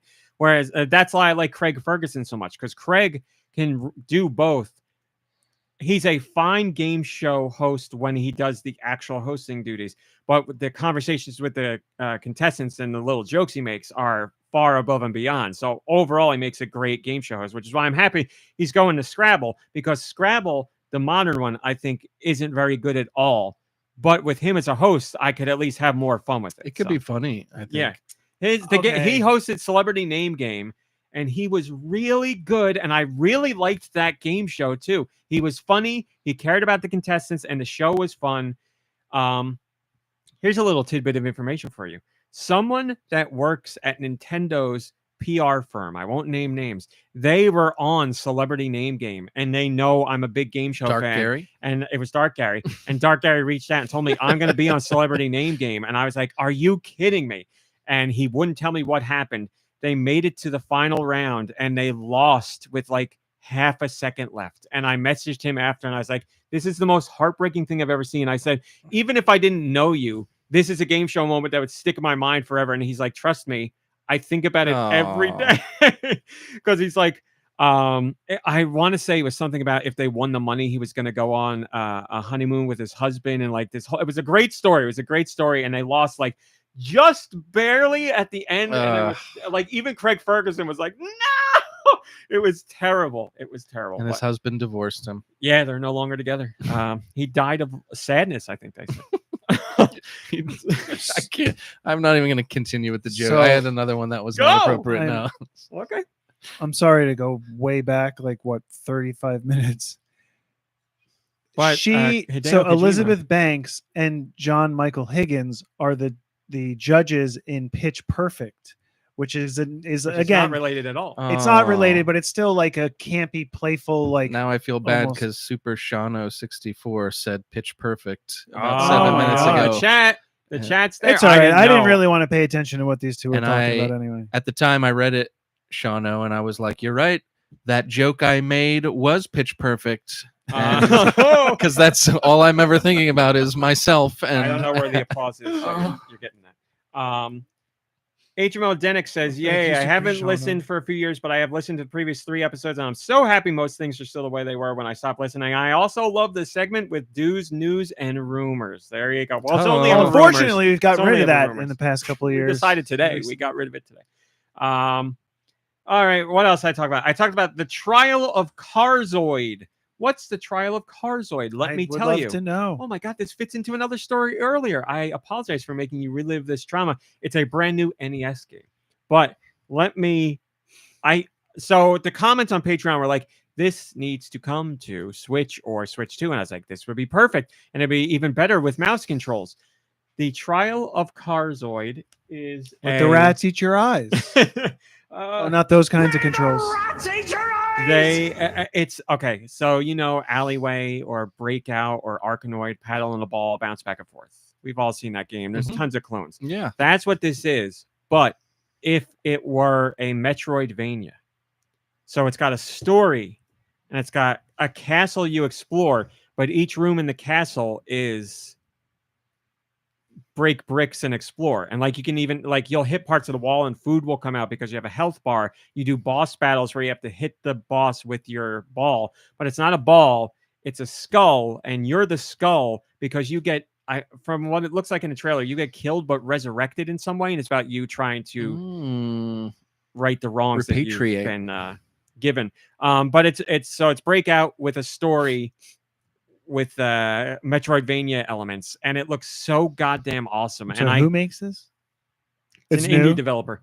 I knew about it a while ago, and then I completely forgot. It came out in January, and I only just found out that it came out because the developer posted something on social media, and I was like, "Oh, that game!" And then I went and I saw it was out, so I have to make a point to play it. You can play it on your PC for $10, and you can play it on an emulator. There is a boxed physical version coming for the actual NES if you want that, but right now, $10 you can play it. Again, it is called The Trial of Carzoid, Kharzoid. Looks really cool if you're into Arkanoid, Alleyway, any of those. I'm sure you would love this game, but I love the idea of having the health bar and exploring the castle and fighting bosses and all that. Whoa. Really cool idea. I mean, the game's already made, but here's an idea for a sequel. Your health bar is your paddle. So as you're taking It's a damage, cool idea. it shrinks, There but- are things that happen which to really your just kind of paddle. confirms that you're going to probably Just die makes it sooner. really hard. There's things It's that gonna make it happen to harder. your paddle that slow it down or shatter it and stuff like that. But yes, you have a regular heart style health bar that you can, and you explore castles by hitting your ball or hitting your skull ball on different switches or solving. Dude was hitting puzzles his and all ball that. earlier. My skull balls. So check that out. And speaking of balls, the last thing I have to talk about is an anime I started watching again. It is the start of the summer anime season. New anime comes out every season, as in spring, summer, winter, fall. Summer just started. Not everything new is out yet. Next week I think it's the last week for the start of the new season. One of the ones I started And it watching starts right now. that was on my list is Turkey, Time to Strike. It is Turkey! That's exactly what it's about. It's a bowling related anime. I've never watched a sport anime before. Nothing against it, just haven't watched it. But I was like, bowling. I like bowling. I have a very rich history with bowling because of my dad. We used to go bowling all the time. I was like, I even You used to showed go it to strike my crazy dad. all the He time? went strike crazy. No, I wish I could. I never have. I've been strike modest at best. He Strike sanity. I showed him the trailer because I was like, Dad, there's an anime about bowling, and he watched it and he was laughing and it's like, oh, I might actually be interested in watching that. So the first episode came out. The trailer made it look like the show is about these high school girls who are on a bowling league and their trials and tribulations. They play games. Some of the members of the group don't get along, whatever. You know, TV shows are 22 minutes long, half-hour regular show. So 20 plus minutes of this show was exactly that. Bowling. It's a team in high school. The one girl made it because she thought it'd be fun. Most of the other members joined because they thought it'd be fun. One member joined because she takes bowling very seriously. She gets annoyed that at their most recent tournament they lost because nobody else takes it very seriously. And she's tired of not bowling for a serious team. So she's like, that's it. I'm out. I'm done. And she leaves. And the one that's leading the team is like, no, you can't leave. Whatever. They go through this stuff. And in the end of the episode, the one that started the team is like, hey, how about this? We'll bowl a game. Whoever wins gets what they want. So if I win, you're coming back to the team. If you win, you can go on your way. And she's like, okay, fine. That's what the episode was about. The final minute and a half take the show in a completely different direction. And I have no idea what's going to happen after this. It was a tie. It's an original anime, so there's no manga that it was adapted from. So nobody knew this was going to happen. And now the marketing for the show has completely changed because the secret's out. And now they're going to show you what the show's about. I didn't talk about the spoiler in the post, but I linked to the spoiler. I am going to talk about the spoiler here. So if you don't want to hear the spoiler for this anime, that includes you two if you want to get up and leave. Now is your time to stop listening. It's only going to be a couple minutes, so fast forward a couple minutes. Spoiler starts now. At the end of the episode, when the one girl's bowling against the other girl, there's a storm outside. There is this building that got knocked down somewhere else. And like the excavators are digging up whatever. You see the excavators digging up something to make foundation for a new building. The name of the anime? Turkey. Time to strike. Oh, I get it. Turkey. Yeah. Like I said that's what it's exactly related to. So you see them digging up this thing and you see there's something shining in the dirt, but you don't know what it is. Then a storm comes and the rain comes in heavy and starts washing away the dirt. And you start to see a little more of this thing and it starts to sparkle. And then eventually unearthed is a bowling ball. The bowling ball. Did you write it? The bowling ball what you've been doing? Gets hit by lightning. And in the bowling alley, it makes the main girl's bowling ball go crazy. Like it starts to sparkle and it starts to drag her down the lane. And all the other girls jump onto her and like grab her legs to try and pull her back from being sucked away by this bowling ball. And they all disappear. And the main character wakes up and she's in like feudal era Japan in the middle of a war with like people on horseback and like spears and everything. And she's like, what? And then the episode ends. So I'm like, what is going on here? It's like a remake of Turtles in Time. Turkey in Time. No Teenage Mutant Ninja Turkeys. So I don't know what to expect of the show going forward. How much of it is going to be bowling related? Because I liked everything I saw. And I don't dislike this, but it's not what I signed up for. So I'm like, I will give it a shot from here on out. But like, I was interested in the dynamics of the people not getting along. You know, just give me regular sports anime where it's like, we got to get better. They go up through the ranks. They get to the big game. Do they win? Who knows? That's all I need. But now they're in feudal era Japan fighting a war. So I don't know what of anything this is going to have to do with bowling from here on out. But it's called Turkey Time to Strike. So we'll find out. Sports anime exist? Oh, big time. Yeah. One of the biggest anime out there right now is called Haikyuu, and it's about volleyball. Very popular. Very, very popular. But yeah, sports anime is a big thing. There's the King of Tennis. There's a basketball one called Slam Dunk. Like, don't talk about it anime anymore. is very popular. A bunch of people just unmuted, I think. So don't talk about the spoilers. No more spoilers for Turkey. It's not about a sandwich. That's funny because I was watching. I don't know why I asked you if sports animes exist because I was watching that basketball one. And when the character dunks, he goes through this portal and he ends up in feudal Japan. Spoiler alert. That's it. Oh, we got to bring up. I know. What are you going to do? It was a joke, clearly. I mean, right? It's not a joke. Speaking of jokes, our one friend was, when we talked about Squid Game last week, and I made a joke about how we were talking about the CG baby. And I said, spoiler alert, they eat a baby. Our one friend, so funny. What's his name on the show? Music Man. He thought we were being serious about that. He thought that really in Squid Game they eat a baby, and we were like, no, that was a joke. So for anybody else out there that was listening, because if our friend of literally 25 years doesn't know that we're joking, maybe you guys don't either. They do not eat a baby in Squid Game. We promise you. But Spoiler real alert, no spoiler baby alert. eating.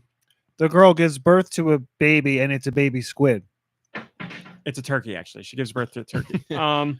So yes, sports anime is very popular. I just never watched one. I have some on my list, never got to it, but that's what happened with Turkey. So I don't know where it's going from now, but I wrote about that, and I didn't dislike it. But Did you watch K-pop Demon Hunters yet? That is tonight, because tonight is Pikmin Bloom Community Day. So this weekend is Community Day, so that's what I've been planning on, is watching that because it fits the time perfectly. So yes, because I haven't had that spoiled mostly. And I want to get in there before it gets really spoiled, because I know it's very highly reviewed. And I don't know what popular. there is to spoil. I think I don't know either, and that's how I want to keep it. Very straightforward. I thought. You watched it? Yeah. Yeah, so that's great. I don't want to hear anything. Well, I like how I'm like, I had it mostly not spoiled, and you're going to spoil it. I just think the animation's like Spider-Man. It's really well done. So parts of it just feel like it. Again, it's like Uncanny Valley, but it's not like they look like real people, but they look like, it almost looks like it's claymation or something at times. Like the textures and everything are Just a complaint? No, I've really liked the way, like they did a good job. Yes, they did a good will be job. watching that tonight. That's my plan. I've been very much looking forward to that. It's on Crunchyroll? No, it's on Netflix. It's a Netflix. It's the same people that did Into the Spider-Verse stuff, and versus the Mitchells and the versus the Machines. And there's even really the Mitchells popular. versus the Machines, like the animation is like real crispy. It's like everything is like very high definition. Netflix. Hi, Freddie Pro. Good to see you. Netflix really respects anime and anime related stuff. They just put out a report this week. But it's also Sony Animation Studios. Or Sony got their beak wet with Spider-Man, and they were like, "Oh, we could do like fun things with animation." So I'm glad that happened, because it's making for at least different looking animation now, and but original stuff. That's great. I love it. Original Sin is what it's called. Tapioca Original Sin. Yeah. Did you watch it? No. Man, No, I don't have Crunchyroll. Oh, I didn't want to bug you for your I don't password. want to bug you about something you're so passionate about. That's very nice of you, but I would have jumped at the chance. I know you would have. I was like, I used it as an excuse to not watch it, to be honest. I was like, let me check it out. And I went to Crunchyroll, and I was like, oh, I need his password. And I was like, guess I can't ever forget that. You know, you spend so much time watching stuff, and that's completely fine. It just breaks my heart when it gets to like something like that. You're like, guess I can't watch it. It's such crap too. That movie that I watched with the guy that has your name in it, boy, that was bad. And like, I'll just watch that crap. And I mean, I enjoy watching. You watch the crap. thing my sister told you about? No, I feel so bad. I've been putting that off What too. was that? Forever.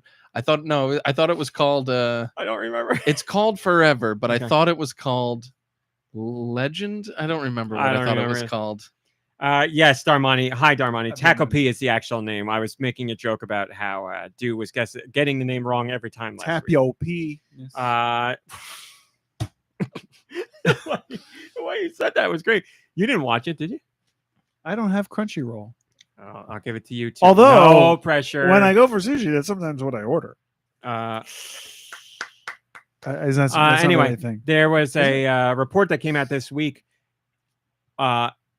Just over half of all Netflix subscribers watch anime. I kept saying how big anime is for Netflix. It's their biggest category by far.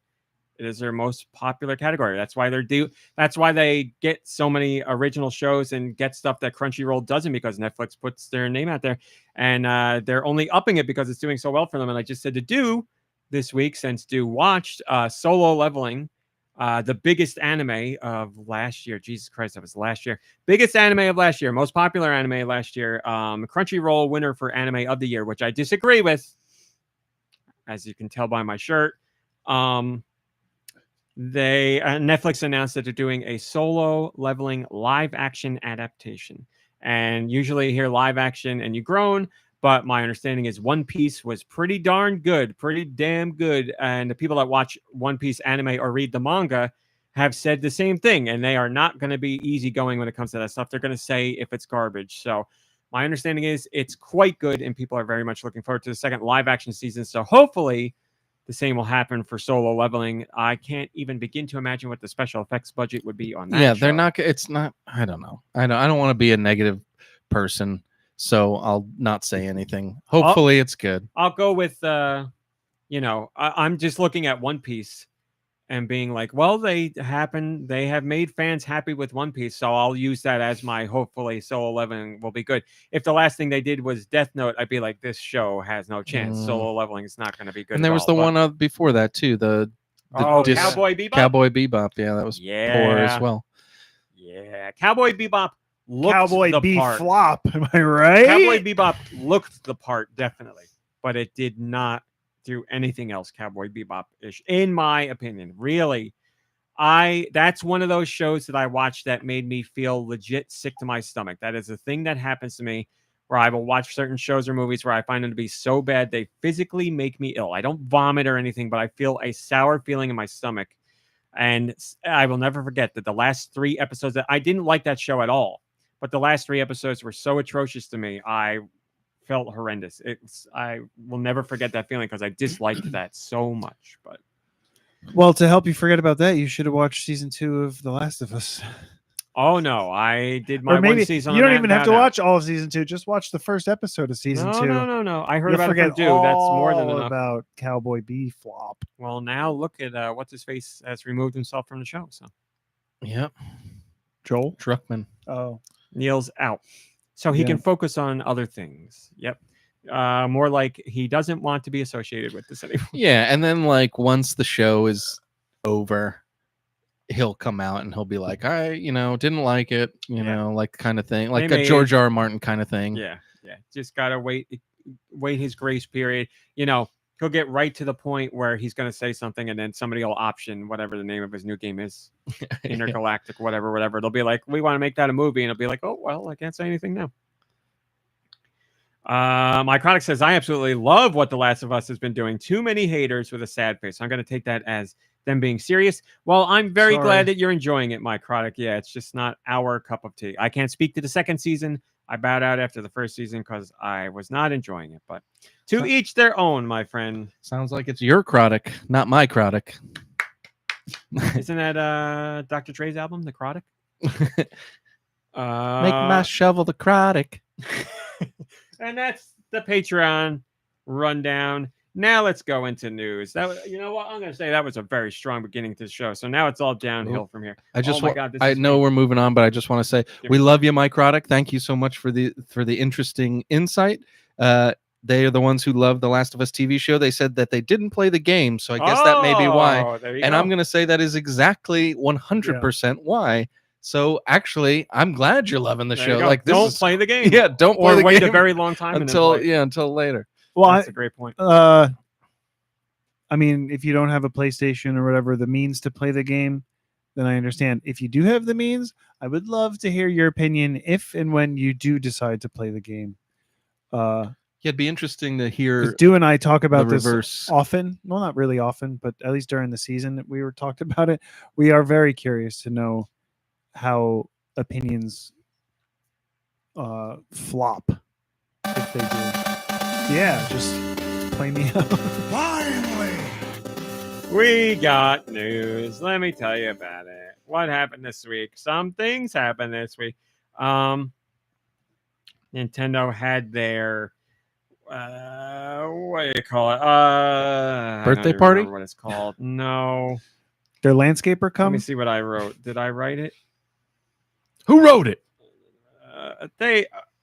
Yes, the Nintendo annual report. It's like a 80-plus page document that I skimmed through to see what there was, and there was a tidbit about other technologies that Nintendo is looking into. Mario. This is the company's statement.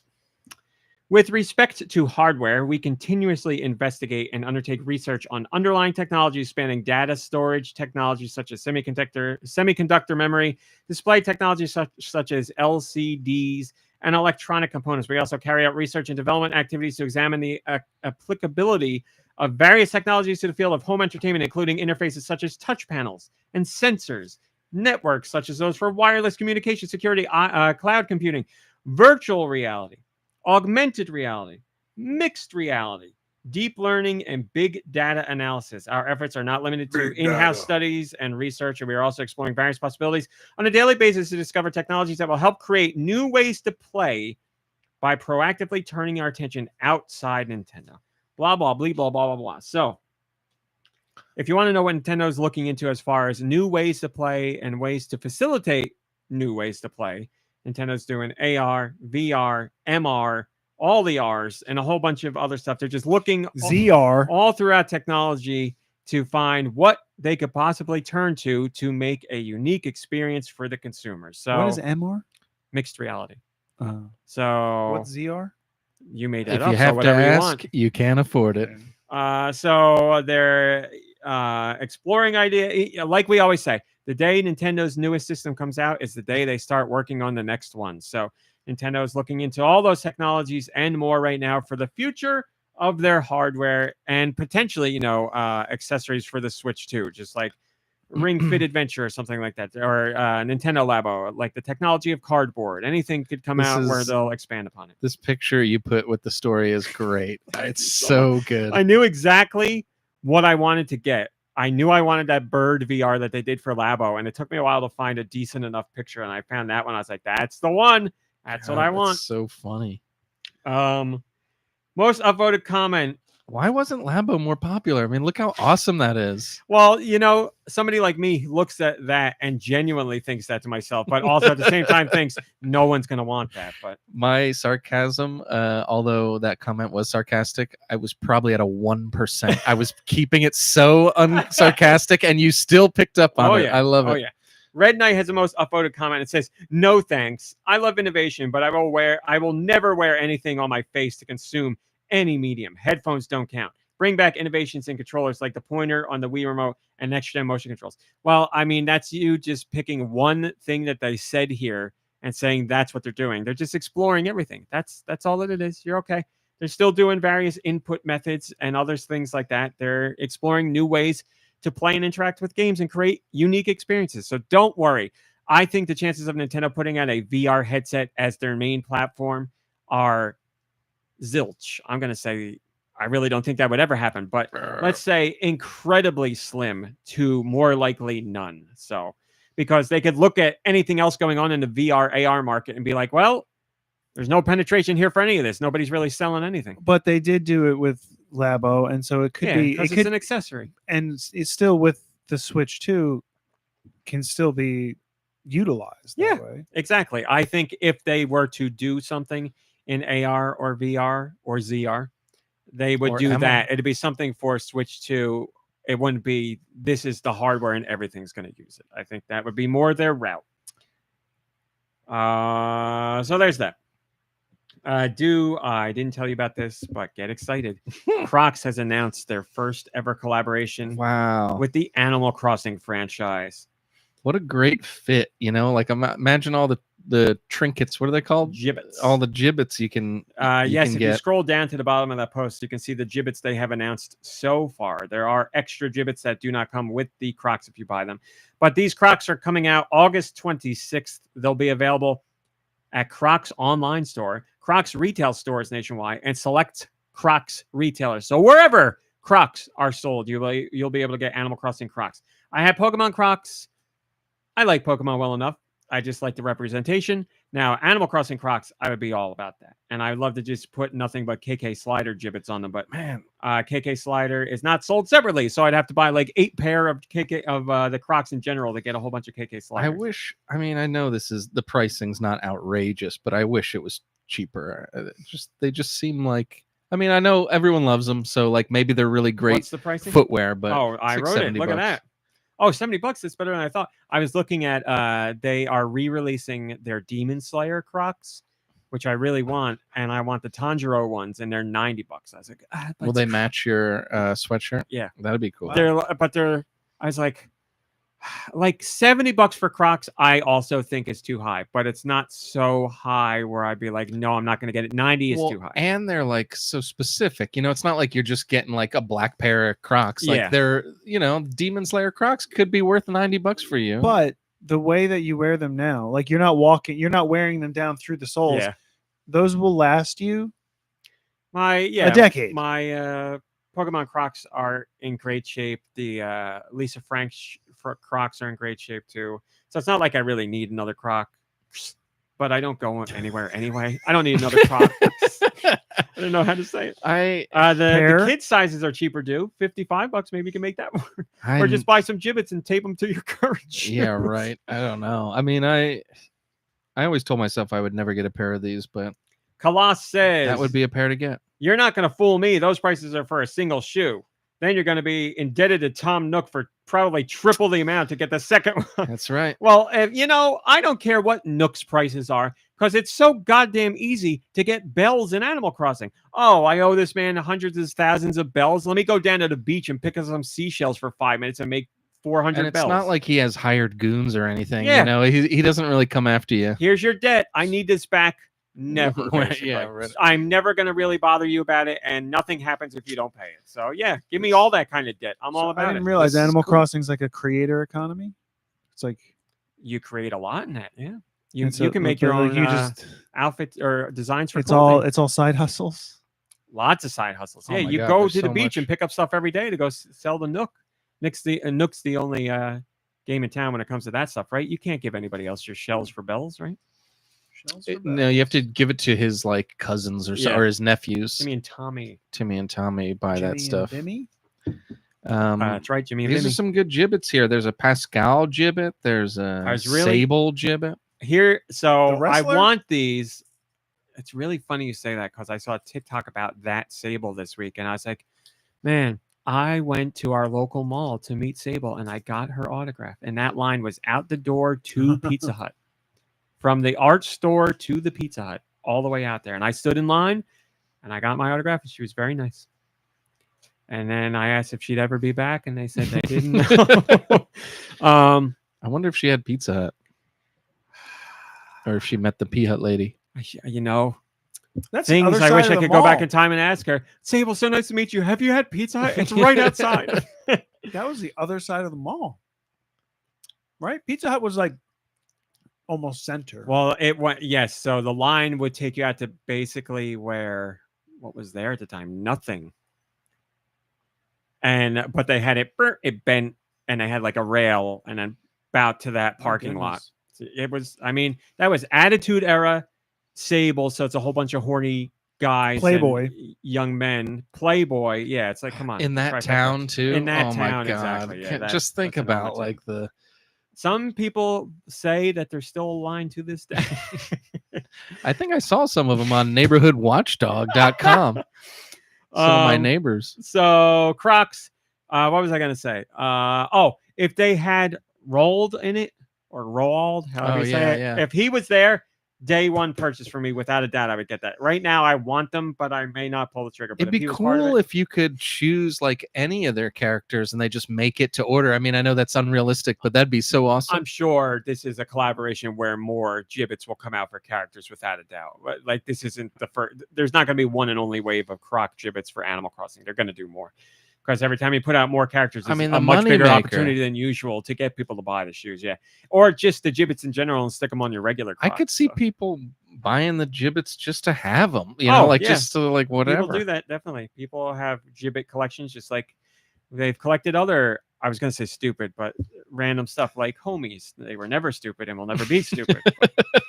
Look at that. That one man was a millionaire based on homies. Homies gibbets.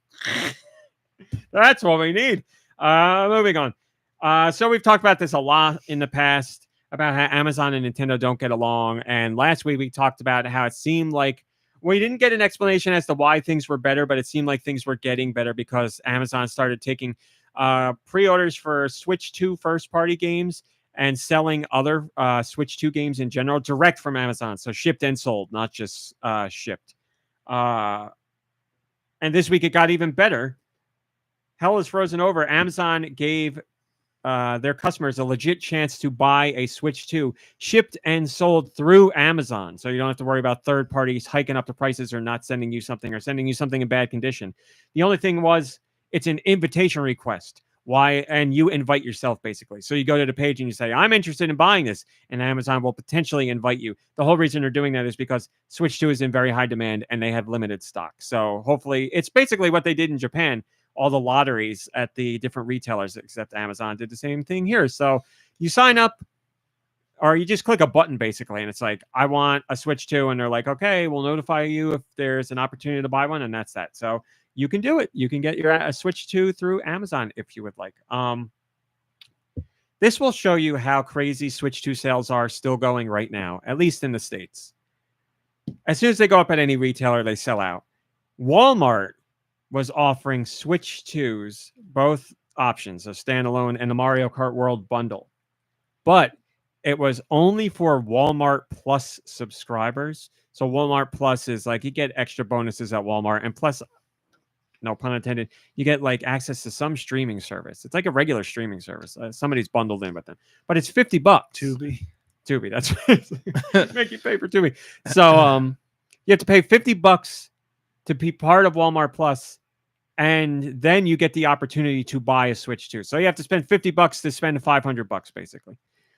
I don't like and that. Still, their entire allotment for the United States sold out in under 2 hours. So people were either Walmart Plus subscribers and went for it, or signed up for Walmart Plus, spent the $50 to then spend $450 or $500 to get the Switch 2. So that's crazy to me that people are like, yes, I will spend money to spend more money, but they did. Hey, if that's what you want to do, that's fine. And $50 in the grand scheme of things isn't that bad. And on top of that, if you're a Walmart shopper, I'm sure you get some nice benefits in there. But still, that's pretty jungle rat Rob. Pretty jungle rat Rob to make Lot it of behind available. Just here's the to other thing. members. Which is worse, the old GameStop Wii bundles, where it's like, we got a Wii, but you got to buy these crap third-party games and a bundle of like a baseball bat accessory and a hockey club accessory. Well, is this worse? You're getting stuff with that, right?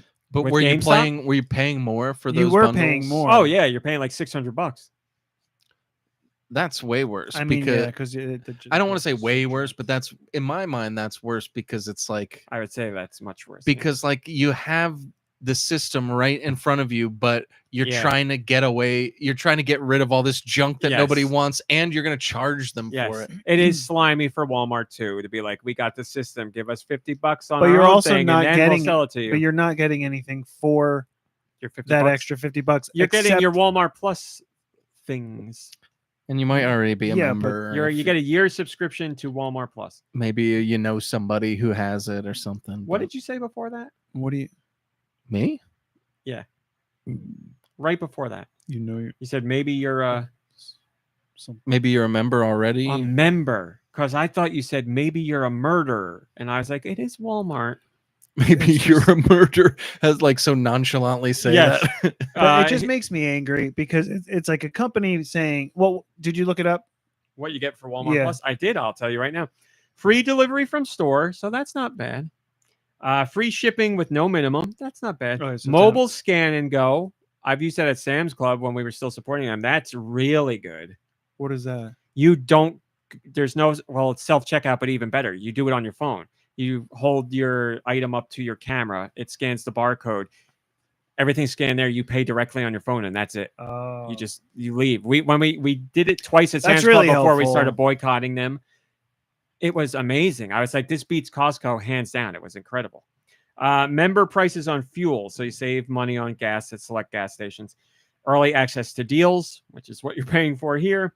Walmart Plus travel. Enjoy special travel discounts. I wonder There you go. Paramount Plus. Oh, okay.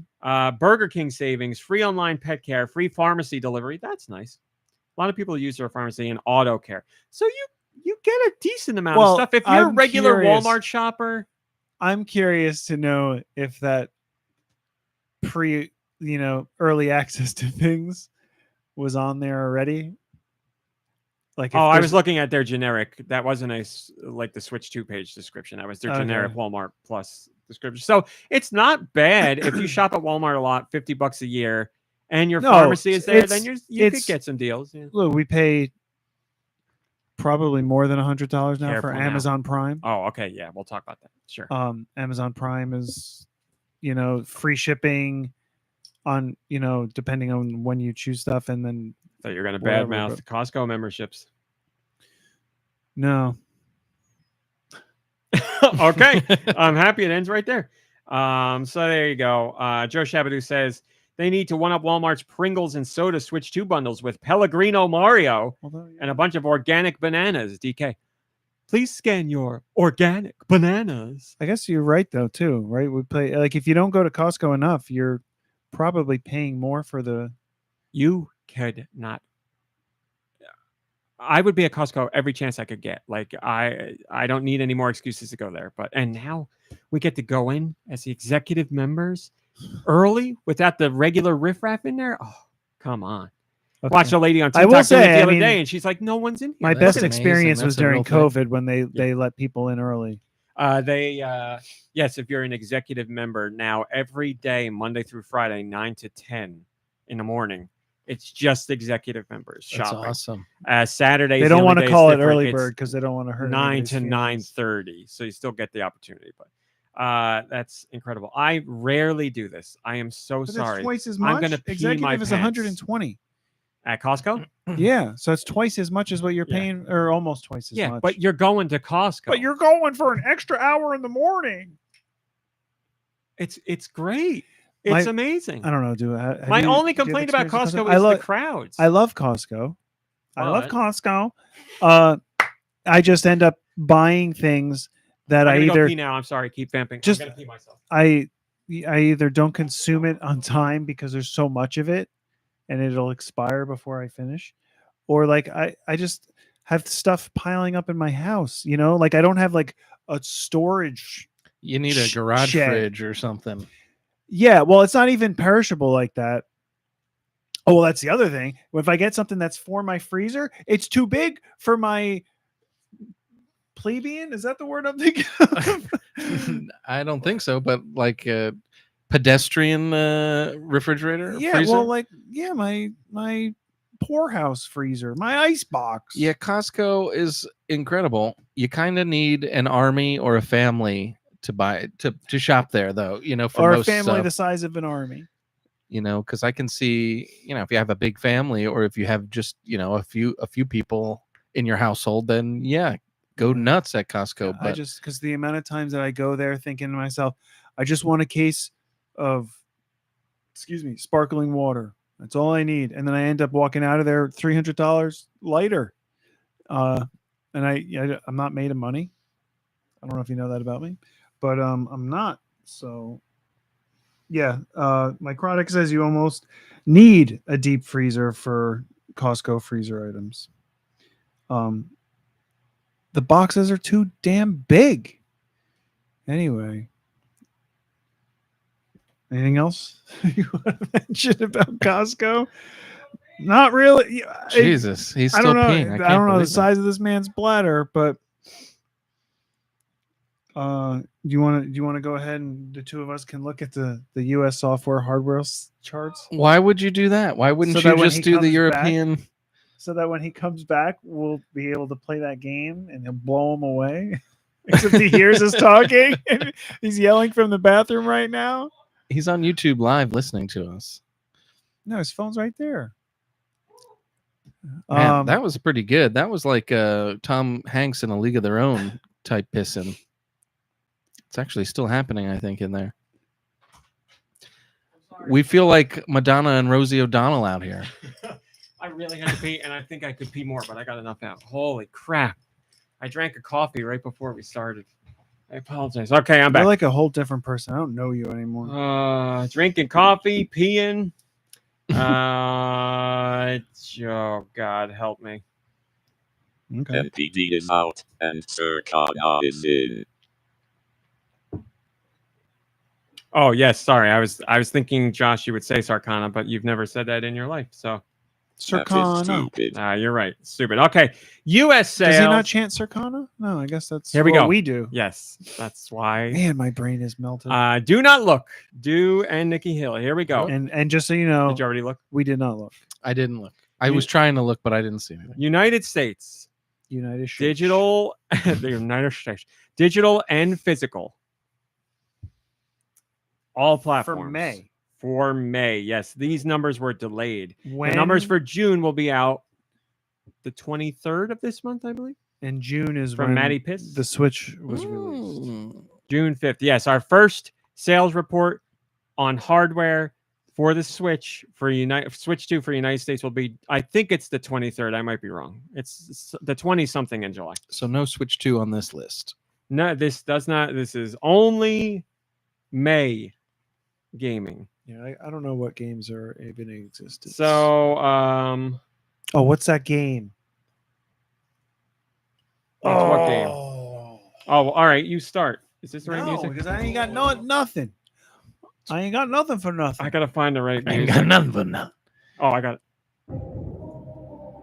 So United States, United- all systems, United digital and States. physical. Nintendo never includes digital. I'm gonna go real lame here and just say Call of Duty. Bro. Call of Duty, yep, number 5. It was number 5 last month. It's number 5 this month. Do Expedition 33. Expedition 33. Oh, right. Expedition 33. Well, as far as I see, the game is over and Nicky won. No. What? Wow. When? I thought that game for sure was a big seller. It sold a few million. Expedition 33. You know what? It was on Game Pass, so they probably heard it a lot. Oh no. I've looked through this list 3 times. I don't see it. Look through it 33 times. Was that Monkey King? What's that game called? I never remember the name. Well, that's it. Wukong Wukong. Monkey King. Great job, Nicky Hill. One and Thank done, you. baby. What the one that I was thinking of is Wukong. Yeah, you guys can just guess games in general. what's the game that I think Mom Brain was talking about last week? That's like you said it's like, Roblox gardening. oh, so it's Roblox. Yeah. It is in Roblox. Then Yes. that's not on the list. No. Minecraft. Minecraft is on the list, number 7. Should have said Chicken Minecraft. Chicken E-ring jockey. Eldenar. That is technicality, yes, because E-ring Night Rain came out. Oh, game of the year. That's No, That's a this new is one. a brand new game. Yes, Oh, it is a new game. I thought this was right. DLC. This is the one. No, My joke brand was new game. we were brand trying new to game. figure out how to Boy. name it. because we were trying to figure out the name and we all had strokes when we were doing it. So I'm leaving it to do. Why didn't they E-ring Night Rain is the name, and you would call it E-ring Easy. and rain. Okay. E-ring and Rain. There you go. It's number 1 this month Why didn't they just call it E-ring 2 Night Rain? because it's a different kind of game. Oh. It's like more focused on co-op and everything. It's not as cut and dry as regular E-ring or E-ring sequel. Yes. So they took an extremely popular game that everyone loved and they changed like the core mechanic. of it. No, it still plays the same. It's just now it's meant to be played with other people. You could still do. Like Elder Scrolls Online. Now you're on the trial. Now you're catching on. Any other guesses? Just for funsies. And And I know I've explained that poorly, but that's basically it's a more multiplayer focus. God, I left the chat and I'm missing AJ or Big Justice giving booms in here. That's right, it was Hogwarts Legacy. Hogwarts Legacy. No, the British are still loving that game, but not us. Not us Mm. Yanks. Football Club. FC says the man. Oh yeah. Remember, this is us. Yes, it's on here. Yeah. Number 10. It went up MLB. 4 places from last month. MLB The Show. MLB The Show. Yes, is number 6. Okay. All right. then- GTA 5. Rat Yes. Hat Redemption Number 2. 8. GTA 5 was number 15 last month, went up to number 8. Why? Because like they put out All a new the trailer memes? for the new one. Was it all the people who were like posting Rat like Hat memes or Redemption whatever? 2. Yes, it was number 16 last month. It's number 14 this month. Here's your top 20. PGA Tour 2K25. Capcom Fighting Collection 2. That's a new entry on the list. WWE 2K25. The Last of Us Part 2. Helldivers 2. F1 25. Rat Hat Redemption 2. Split Fiction. Star Wars Battlefront 2. You are not hearing me wrong. That is the 2017 game. A big resurgence of popularity recently. Assassin's Creed Shadows. EA Sports FC 25, NBA 2K 25, Grand Theft Auto 5, Minecraft, MLB The Show 25, Call of Duty Black Ops 6, Elder Scrolls 4 Oblivion Remastered, Forza Horizon 5 again because that just came out on PS5, Doom The Dark Ages at number 2. That was its debut, so it was beaten out by E-Ring Knight R. And there you go. That's your top. Mr. Piscatella didn't feel the need to tell us what systems were second and third place this month. All we know is that the PS5 was number 1 in terms of units and dollar amount. Not surprising. We know Switch fell 44% year on year. Also not surprising because it's on the cusp of the Switch 2. And Xbox dropped 30% year on year, which obviously is not good because they don't have a new system coming out. If you want to hear the Switch top 10, I'll give it to you. MLB The Show 2025 is number 10, going up from there. Pokemon Scarlet Violet, Hello Kitty Island Adventure, Just Dance 2025, Hogwarts Legacy, Smash Bros. Ultimate, Super Mario Party Jamboree, Minecraft, Capcom Fighting Collection 2. Good for you, Switch owners. Good for you. Giving that your all. That's great to see. And then number 1, not surprisingly, Mario Kart 8 Deluxe. Steister says, I'm a hardcore gamer. Well, what do you think about that, Josh? Shut up. I don't care. Do you think You're a sweaty. I'm a hardcore gamer. All right. Calm down. Doesn't anyone care what I think? You told us what you thought. Boring. Okay, buddy. All right. Yes, Nicky Hill? I'm trying to think why Battlefront would get such a push. Shut up. I don't care. They just didn't they tried to just think, like but nothing release happens. like a remastered version of a game. People Old are Republic? begging because they want a new one, and there are no plans for a new one. So they're like, let's go play the old one. That's really what's happening. But time wise, it's not connected to like Andor or anything like that. You think? That's none of your You know, business. No, it's not. Or It got big. It got Squad big when they had Skeleton. that last season of Fortnite. That Star Wars season of Fortnite, and then I that started seeing too. people playing Battlefront, and then even Lube said that his stepson was playing Battlefront now. And that was when The only pushback I May, have right? against that is they said that was the lowest played season of Fortnite. So I don't know. Yeah, But because maybe- everyone went to play Battlefront. maybe it was a very high concentration of Star Wars player making for the lowest played Fortnite season. So maybe that's the case. I don't know, but I'm not saying you're wrong. I I mean, don't but have any still information. lowest played. That's still like millions of people, right? Yes, sir. So That is correct. But maybe it was too hyper specific for those people, and they didn't want a half season just on that. But the Star Wars fans were eating it up, and maybe they wanted to keep the Star Wars fun going. right. Well, I'm saying even the low numbers for Fortnite could still mean Big numbers. Big for numbers an for old Battlefront, Game. yeah. Yeah, certainly. Again, this is us just speculating. We're We don't just know. The only fact we know is spitballing. that Fortnite season was the lowest. Anything about Star Wars Battlefront, we're speculating. That's why it's popular. I can just tell you people want a new one, and they're not getting a new one, so they went to go play the old one. Now, the crossover between Fortnite and Andor and any other reason, all speculation. I ain't got the bandwidth to figure that stuff out. And as we all know, I don't have the bandwidth for anything.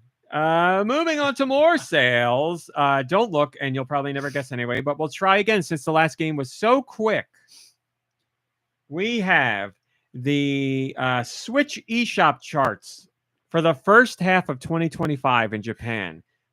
The top 30 were put out, so I will take any of them. We're looking at give me a game on the top 30 eShop chart in Japan. So just whatever, and that includes games that are worldwide, of course. But Does Nicky Hill will start with you again. does GameCube Online count? Because that comes Again, off. this is Switch, and Yeah. there's no GameCube on Switch. So it's just Well, wait, Switch, or what top came 30 out? Switch games in Like, Japan. That's wait. Switch 2. Oh, is it? I Yes. thought it was. You can only play GameCube on Switch Online through Switch Oh, 2. I didn't know that. And that's not a downloaded game anyway. That'd be an app. Right. Well, that's what I was asking. Anyway. Suika game. Ooh, that's a Suika good game, one. that was a popular one. Was it big in this half of the year?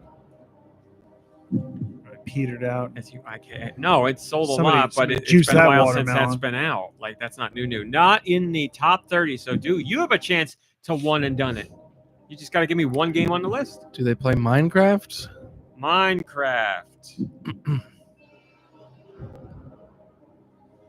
They play Minecraft so much that it's number 5. Oh, Congratulations! Wow, I see, can't believe I- you guys just one and done But each that's other. so that's weird to Sounds me. hot. Minecraft has been out for so much longer and than Minecraft Suika game. is way, way, way bigger. Suika game has sold like 8 million. But for a while, Suika game was bigger than Minecraft. Wasn't it at the top of the charts? Yes, but it was also brand new, so that helps. But It's a yeah, fad. Suika game is a success by any measure. But yeah, it's not going to be able to hold a candle to Minecraft. Bellotro. Or you're out, Nicky. It's over. Well, You we want- kept yeah, I know, guessing I before, know, I but know. I don't want to keep doing that. We got things to do. We got to get moving. It's 8:00 already. I don't know if you're being serious or not. Well, sort of. Dog? I'm just asking. Yes, I have nothing else to say.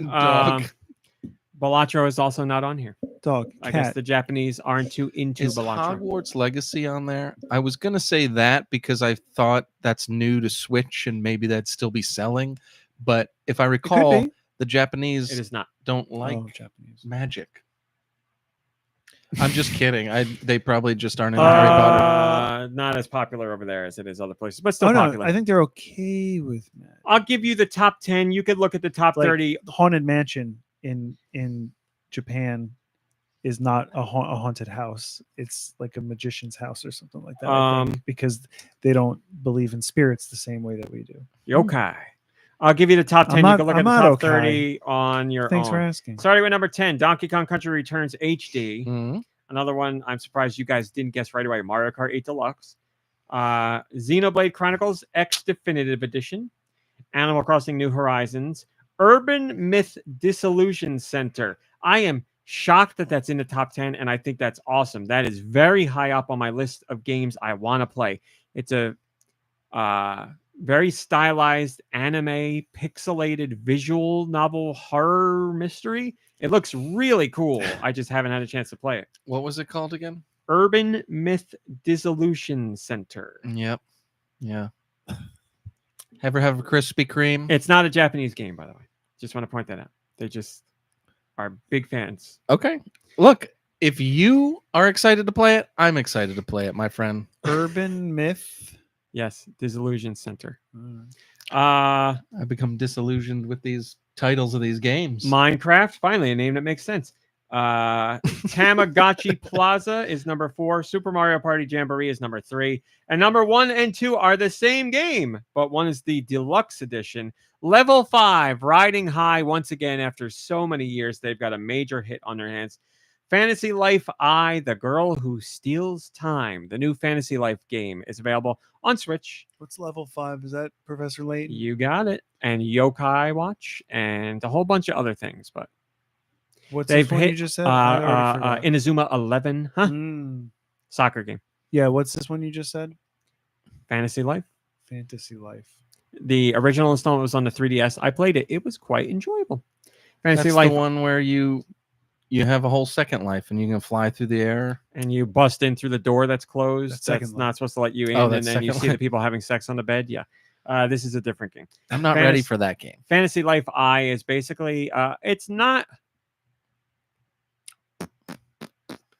It's like, let's say it's like Zelda and Stardew Valley put together. How about that? Okay. You go out on missions, you fight things, but you also, it's like pick your job, and you could grow crops, and I really liked the 3DS one. It wasn't the best game I ever played, but I liked it enough to finish it. I enjoyed it. And the new one is supposedly very good. Remember, if you get the new one, this is a brand new game. Fantasy Life I is brand new.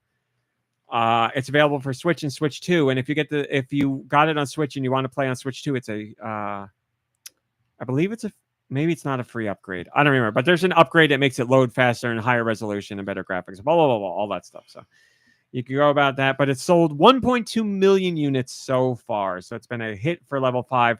And as I've said, they hit hard times in recent years. They've had work and they put out games, but they haven't been hitting like the company's known to have hits. But they have this they go the route of, we have a hit game, let's drive it into the ground, and they kill their sales. Like they killed Professor Layton, they killed Inazuma 11, they killed Yokai Watch. Yokai Watch was a massive hit for them, and it turned into anime and toys and movies. It was the biggest thing around. And then they just put out so many entries, one right after the other, that they just killed the milked franchise. that teat dry. Yeah, they didn't give it room to breathe. They're trying again with Inazuma 11. It has been a while since that's been available, so we'll see if this one hits. But Fantasy Life, they were like, let's do one, and it's successful, and let's give it room to breathe, and then we'll do another, and it's paying off. So there you go. Now they just need to navigate the waters of, how do we do this and have a regular cadence of games coming out, which is what makes Nintendo so magical. They continue to put out new franchise entries, but they space them out very far between, yet they still have a regular cadence of games coming out. That's a very tough thing to do, but they do it. Just as we see, Switch launch with Mario Kart, or Switch 2 launch with Mario Kart World. And this is our second month of Switch 2. And on the 17th, we have Donkey Kong Bonanza. So again, you can look at the top 30. Here you go. I'll give you a little teaser. Number 30 on the list was Suikoden 1 and 2 HD remasters. So the HD remasters of the time-honored and much-loved Suikoden RPGs. And there you go. You have to read the rest of the list on your own. Very quickly, Nintendo has officially said that Switch game vouchers are going to be discontinued on January 30th, 2026. If you got them, use them before then. We already know that you couldn't use them on Switch 2 games, but if you have the vouchers, use them before January 30th, and you're not going to be able to get them anymore after that. So don't hold out anymore. If you were like, oh crap, I was going to use my vouchers on Rhythm Heaven, whatever it's called, for the Switch, or Tomodachi Life on the Switch, can't do it unless it comes out before January 30th. You can't do it. You can't pre-order on there? I guess not. There's just a coming soon. I don't think there's a pre-order. Maybe. If the pre-orders are open, you could do it. That's a great question. I don't think pre-orders are live for either of those. That'd be pretty far in advance. So that was kind Metroid, of you could. That was kind of a bust, huh? I mean, did anyone use those? Oh my god, it's about as far the opposite as a bust as you can get. They were hugely popular. So they were losing money. They were losing $10 at a time, so they had to overall they were making money, but now that they're going into the Switch 2 era and they're weaning off Switch 1, it just doesn't make sense financially. Because they're going to let Switch 2 $70 games. They're going to let Switch 2 get at least a couple of years worth of games, and then they'll bring it back, is my guess. There's not enough Switch 2 content out right now, and the Switch 1 is petering off with content, so now's the time to sunset feel bad for people who spent their money and don't have anything that they really want to spend these on. So they bought them at a time not knowing what was coming out, and you feel bad for them. Because they were expecting to use it on something coming up. I don't know. On something they don't know, you're saying. Yeah, they were speculative, but it's like playing a stock market then. They're like, I'm going to get this now and hope I can use it later. Sorry, buddy. Big corporate over here. All hail corporate. I mean, like, Little if guys you're get in the stepped middle on. of the Switch lifespan, like we're at 4 years, and you're going to buy the voucher and be like, chances are something will come out that I want. I'd be like, yeah, that makes a lot of sense. If you're at year 8 of the Switch, Well, you're like, I think I'm going to buy Who's these thinking vouchers. at year 8 it's going to end? You thought it was going to end? Why didn't you tell us? Well, about it ending, no, I guess you'd be like, that's not something I wouldn't not have guessed, but I would have never thought to guess it. But seeing it come to an end, I'm like, yeah, end of the Switch, beginning of Switch 2, it doesn't really make sense to keep it around right now. But I'm not like, I mean, sorry, but sucker, you bought it and you can't use it. I'd be like, it sucks you can't do Rhythm Heaven or Tomodachi Life. From what I have saw, like the last year or whatever, they were still like promoting and pumping out hits, like big games. Yeah, and I want to stress, you can still use these. In like January 30th, 2026 is the cutoff. You got half of a year, more than half of a year. So maybe pre-orders for those 2 games will open before then, but outside of that, we have no idea of first-party games coming out on Switch. Will there be more? Maybe. I don't know. Some remake of something. I'm sure there's going to be another remake down the line, but yeah, you're not getting your money's worth out of the vouchers at this point. But it's a great program and it should come back without a doubt. Zeldude says Anakin Padme meme replaced with Nintendo Selects for Switch 1 titles, right? Yeah, see, there's the perfect example. We had Nintendo Selects and then they stopped and everybody's like, why would you stop them? Because they did game vouchers eventually. Now vouchers stop and they're like, why would you stop them? Because on Switch 2 we'll have Nintendo Selects vouchers. I don't know. They're going to replace it with something like they always do. It just, they want more of a library of games there for you to use them on. So that's how that works. When you don't have games on one and the games on the other are drying up, you don't do the program. So it's your fault for having the voucher. You can consumer. still use the voucher. If you buy it on January 29th, yes, it's your fault because there's 1 day left and that makes no sense. But now you have 6+ months to decide how you want to spend your voucher. It's getting really heated. He hates these consumers. He loves I this do. big corporate. Finally, somebody understands. I hate the consumer.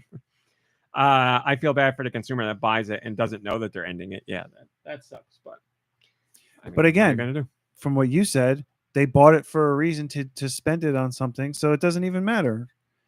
You would think, yeah, I don't think there's anyone who's going to buy a voucher and be like, I have no plans to buy anything and I don't know what's coming out. So Well, wasn't the deal you buy it for $100, you get 2 vouchers and you can get 2 games, so you essentially could save up $20. Yeah. So you bought it. you wanted 1 game, you had to buy 2 vouchers, so you bought 2 vouchers to save money in the future. And then guess what? Nintendo's like, holy crap! All these billions of dollars we're making is stopping our vouchers from continuing. We got to stop these vouchers, people. I can't stress enough. I'm going the hard. Voucher is ending because they don't have. Like, if Nintendo's going to put out 2 first-party games for the Switch in 2026 and that's it, the vouchers literally do not make sense to keep putting out. Here's what I have to say. How about don't sell any more vouchers? That's what they're doing. But you can have a voucher and use it. That's what they're doing. But there's a date when you can't use the voucher anymore, you're saying, is there not? We don't know if the vouchers... I'll have to look. They're not... I would imagine after the 30 whatever, they would... You know what? Let's go to the fact page. Because I don't care about the vouchers thing going away. What you're saying makes sense. It's the people that have vouchers. Are those vouchers going to disappear? Users with an active paid Nintendo Switch Online membership are able to purchase vouchers from the eShop until January 26th. Okay. Each Nintendo Switch game voucher remains valid for a year from the day of purchase. So that's always been the case. So there you go. Oh, they only last a year. I mean, they got lawyers like crazy, man. They got lawyers, baby. Well, you waited too late to get upset about it. They thought about it all. You got half a year to be upset about it now. And it's not like that's like getting a gift card that hasn't that slowly diminishes over time. No, it's like getting a gift card. You're exactly right. They all have dates where they don't work anymore. Some of them don't, I think. Okay, I'll entertain this. I don't know the specific ones, but I have. Well, we'll revisit this. I mean, I just entered an Amazon. Re-up them all, but I have an In-N-Out card that I've never used from 5 years ago. So if we ever get out to California, we'll use it and we'll test it. I just put this whole argument was silly to begin with. We knew that how long they lasted anyway. I just never bought them, so I didn't know. Okay, so I still think there's a lot of people who are. It's like. With every program and everything, everyone buys everywhere. There's people that get screwed over. That's the way of the world. It sucks, and I don't. But I was just gonna say that's we're all gonna die. No, I mean, like when you buy something, you got to read the rules. I don't know what else to say here. I know. What now he's a stickler for the rules. This guy. Okay, what's the next story? Oh, it's in the releases. Go for it.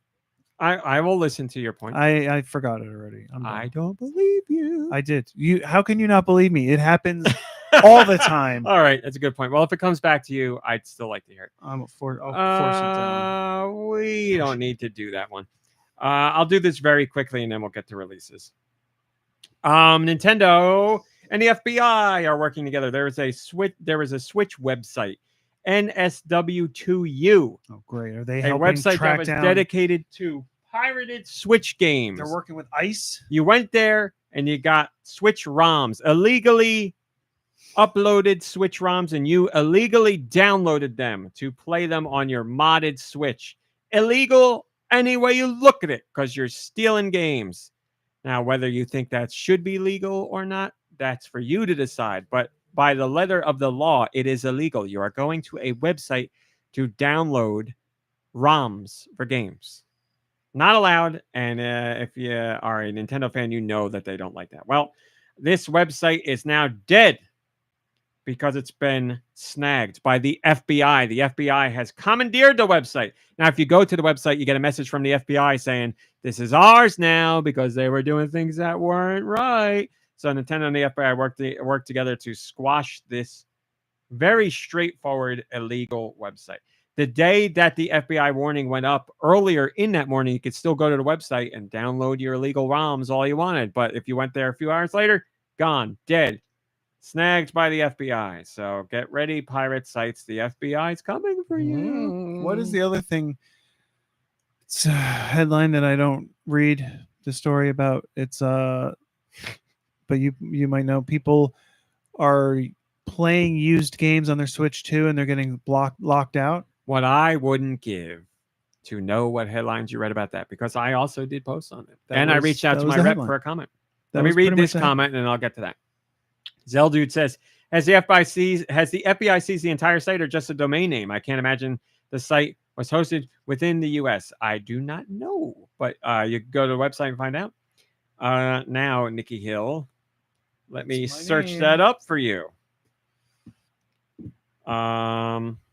So, for example, I'd be like, what would be something I would search in that title that wouldn't bring up many results? I would type secondhand.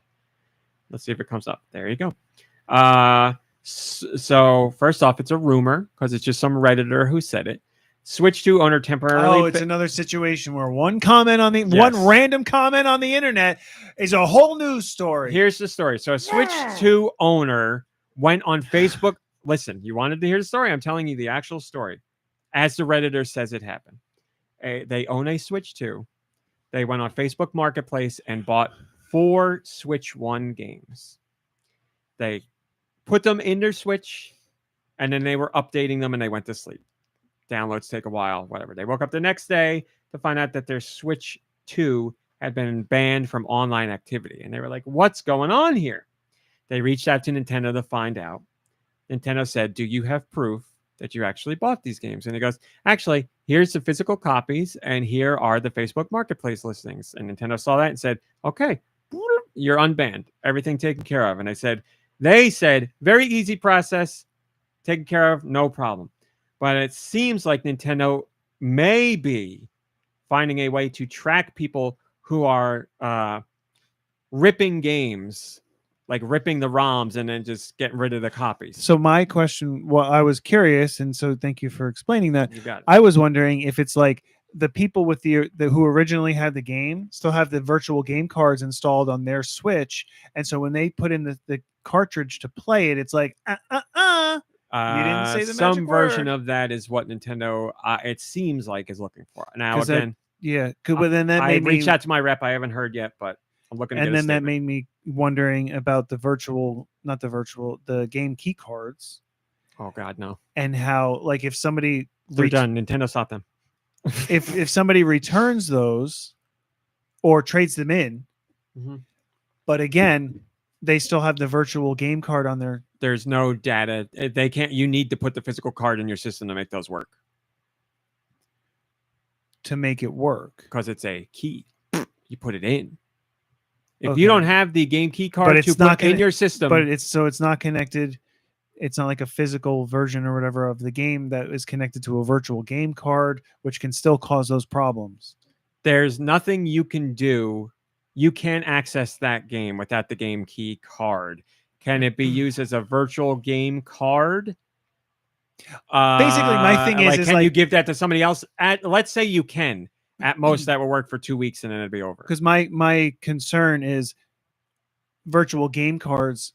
If that's going to cause a problem further down the line, like I buy this from somebody else that and now you most, have it loaded on your system, and I can't get in touch with you to as the owner remove it. They do not have you have control over it the whole time. You could yank it from whoever, whenever. No. Yes. Wait, what are you talking about? If I buy it secondhand, Yes. I could still pull it from somebody else? No, because you have the physical card. Right. Right. Yeah, I don't know. No, I I'm told just- you. You ever buy a game card? Right. By the way, this past Does week it I have had the key? Krispy Kreme, and there is a very slight crisp to it. That it was old.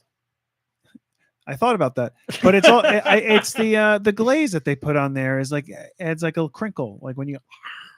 It's like a toothsome like. I just want to make this clear. Would you seriously argue if someone asked if Krispy Kremes are crispy? You would argue yes. When's the last time you had a Krispy Kreme? I want a straight answer here. I'd say there's a bit of a crisp. I don't know. It- You know what? I'm just gonna. It all comes down to like what you define as a crisp. Okay. It's not like a Senator. potato chip. So it wouldn't be a crisp. Yeah. I mean, that's how I describe like chewing a chip. A potato chip would Okay. be like crispy. And I But- bit into a Krispy Kreme, and I was like, I can see it. I get it. Okay. See, but here's the thing. It's like What a if- shell. What if you've never had a Krispy Kreme before? And I was like, you've got to try this donut. It's crispy. And you took a bite of it. What would you think? You'd be like, why'd you say it was crispy? I see that's where it gets. You'd be like, it it's gets, a donut. It gets gray because I wouldn't describe it as crispy, but I understand. That means it's not crispy. But I understand the name. The It's name of the there. guy who started the company was Chris P.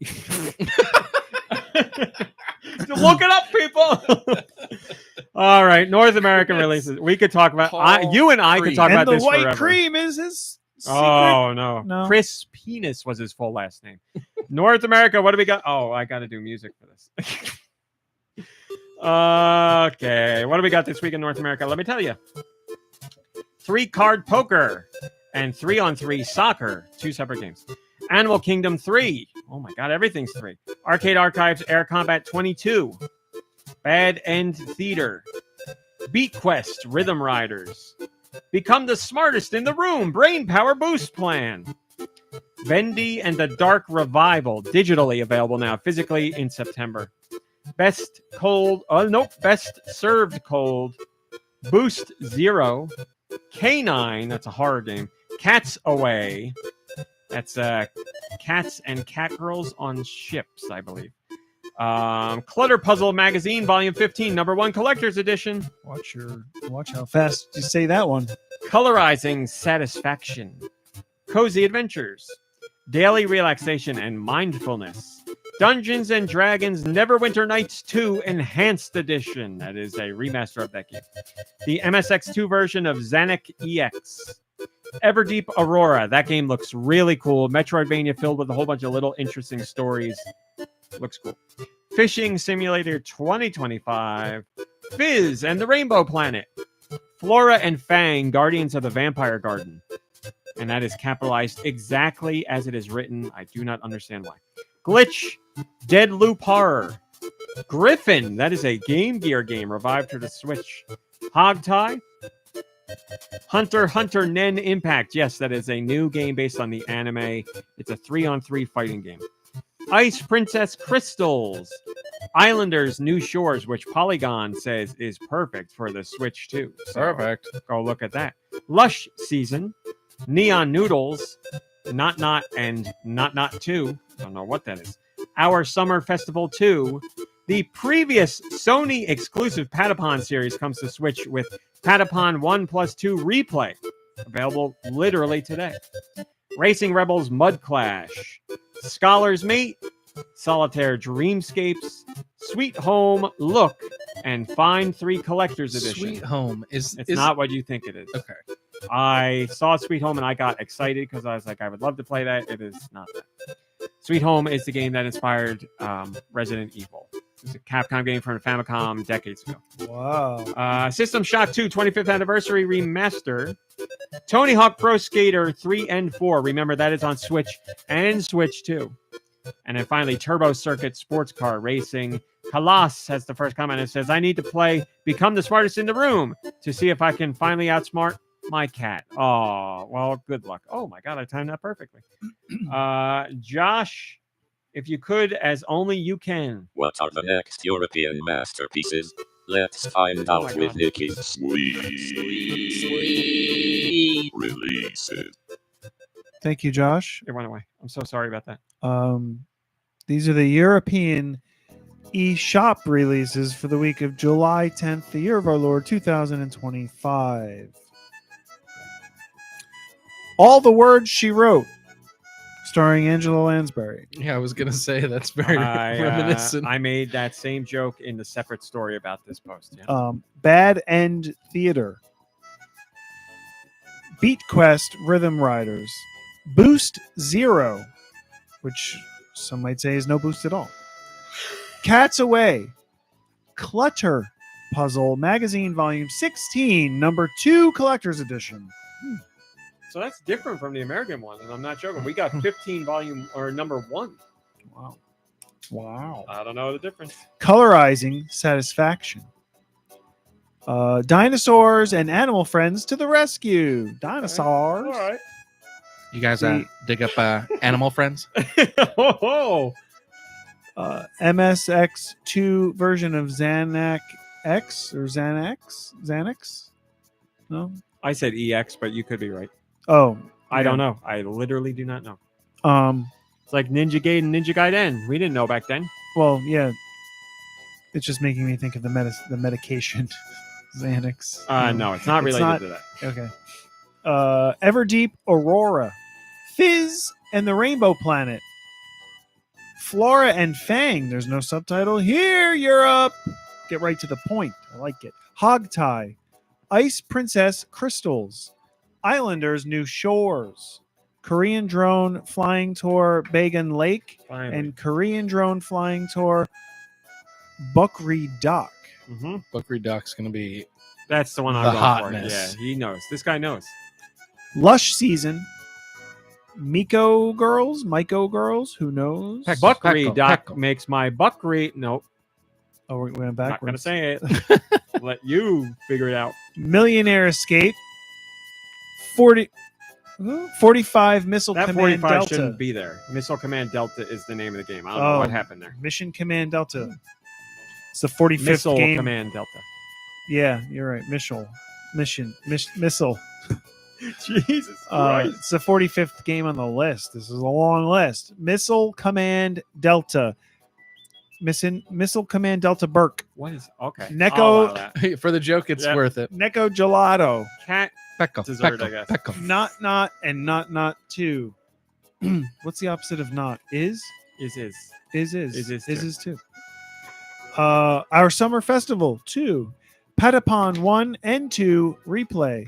first Pet- time play for Nintendo fans. Pet Show. Oh, Patapon. That was on the Sony handheld, right? You got it. Woo! That's correct. I got it back there. Woo! Pet Show. Pro Blackjack. Pro Jack Black. Oh my God. I said it right though, right? You said it right, yeah. Okay. Racing Rebels Mud Clash. Supermarket CEO Simulator. You work like one day a week. Yeah. You sit in the office above the supermarket and just watch all the people mill about. Sheila, can you come up to my office? Mm-hmm. Really, just to complain about how she stocked the shelves. That's all I was talking about. Sheila, get it together. System Shock 25th Anniversary Remaster. Is that the remaster of the 25th Anniversary Edition of System Shock? Okay. The Air Islanders Interactive Audio Book. We are living the 25th anniversary now. Tiny Pixels Volume 2 Stormy Nights. Tony Hawk's Pro Skater 3 +4. And yes, Bam Margera is in there. Big talk about him being back. Does he get royalties then for this? I guess so, right? They scanned him all over again Oh, for so the new he's- one. he's in And it. last minute, because apparently the Birdman went to go visit Bam a while ago and was like, Bam, heard you're doing pretty bad. And he's like, yeah, I was. I'm doing better now. Blah, blah, blah. And it seems like Bam is. And he's like, well, let's get you back in this game because he was in the original. So Tony pulled some strings and got him scanned. Bam was like, got me scanned at like the last minute, like the last day, and they put me back in Yeah, because that he was- wasn't originally going to be in it. That was nice of Birdman. Apparently, Also, he was Bam Margera was also visited by Emerald Lagasse, and he said "Bam," and that was it. And then he left. I don't know why. I thought you were gonna say he was visited by 3 spirits. And I don't know why. Both funny. Trollalero, Tralala, Backrooms Pools. That's a bunch of words. And Void Raiders. is there a comment? Yes, Callus said, I began downloading Become the Smartest in the Room. I went to grab some water. I came back and my Switch 2 is gone, and I just see my cat standing by the empty dock. This is There you go. It's a saga. Where's it going to go next week? I can't wait. Thank you, Colossus. We appreciate the I can't wait. commitment. Oh. And that's your top stories for the week. Nicky Hill, what have you been playing? What have I been playing? Yeah. Pocket Jockey or whatever it's called. Pocket Horse Jockey. Since you're so into jockeys right now, have you God. heard about the new hit game, and I'm not lying, where it's anime girls, but imbued with the spirits of horses, and they No. race on horse track. None of this is a lie right now. It is It's very fine. popular. You don't have to like. So then what? Then what comes? What comes next after that? Oh, you love solitaire? You should play this horse racing solitaire game. Oh, you love horse racing? You should play this anime girls horse game. What comes next? When it comes up, I'll Just tell keep you. adding Don't to my recommend list. anything Yeah, ever right? again for Just him. keep adding. Just to keep adding. It's just less stressful. Let's keep adding to the list. I didn't even tell you the name of the game. It's I'll text it to you. it's hentai horsies or something. It's isn't not sexual at all, unless you're really into horses, I guess. it? Anyway. I played a little bit of that and a little bit more of Guacamelee 2 and a little bit of Sea House G's Solitaire. Guacamelee. Oh, and It's free. Mario Kart World. It's free. Is that Yeah, what it's what called? about it? Mario Kart World? Yeah. I want to say deluxe, but that's not a deluxe anymore. Not even close. So I played a little bit of Mario Kart World. How we But doing? Guacamelee, it's just like so hard. There's so many buttons to press, and like it's so challenging. You know, props to them. But my goodness, it's hard. Props to them for making a game with so many buttons. Yeah. So what's it must be really fun to be that challenging and to have you still going at it's it. very challenging. But then when you The fun complete part is what I was focusing on. when you complete a section, you feel like a total badass. Amazing. Even if when I complete a section, it's like out of sheer luck that I just happen to fumble through those buttons in the right order, because that's sometimes what it comes down to. But you still feel like so accomplished. Now you are a real hero. Sometimes there's just like a platform is a little too high. You got to uppercut to get there, and when you do it, you feel great. That's where I'm at. Wow. I'm at level 1. No, just kidding. Anyway, dude, what have you been playing? I played some Animal Crossing New Horizons. Getting excited for the Crocs. Hopefully the Crocs make it into the game. Are they still updating that game? No. No. Giving it updates for bugs and stuff, but not content wise. I Sorry. played some Fortnite. Fortnite's good too. And nothing really to say about those. And I've been playing, most of my time has been playing Death Stranding 2. So Death Stranding 2 is great. It's a lot of fun. It's strange. It's therapeutic in a weird way. And it's, I don't know. I really don't have much to say about it. I want to do the main missions and I want to finish the game before the new Donkey Kong game comes out. But I also want to build like every road ever. And I spend so much The time. man is a true porter. Hi, Cumulative. I spend so much time like backtracking and filling up vehicles with like materials so that I can make these roads. and I really like doing it. I mean, it doesn't like it's sad because like I'll spend all that time doing that, and then I'll use the roads, but it's like it's like not necessary. You know what I mean? Yeah. Like you really don't need to be building these roads, but I can't Yeah. help it. I thought about that too. So I was thinking about what you said last week, how you play with everything turned off, and Mhm. I wish there was more customization with that, because there's a lot of things that I wish I could turn off from that mode, from like the online sharing mode. But like you said, it's kind of like on or off. There's like a halfway off, but it's not as customizable as I would like. It basically takes away all the structures and things like that. And that's not what I want. I want all like the regular little thumbs up things to go away. And then I want like a lot of the generators and a lot of the bridges to go away, but not every single one.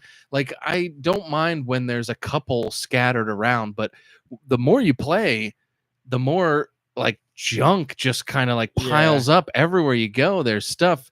It's not like terrible. It doesn't get in the way or anything, but it would be cool to be able to customize that a little bit and just not have so much clutter on the screen. It's funny that it feels cluttered and it's like this huge open world, but I don't know, you might not see it because you have your settings turned off, but there's like a constant stream of very small letters that they're in like a dark green font, so you can't, so like it's really easy to ignore it, but it's constant, and it's like so and so used a road you built, or like so and so said thank you to this or whatever. I saw that when I first started replaying. That was another thing that's something that I don't need up there on the screen, and I wish I could take off. Now it's a perfect color. It's like that ignore me color from Disney or whatever, where like you can ignore it easily, but if you get fixated on it, then it's like, oh my god, like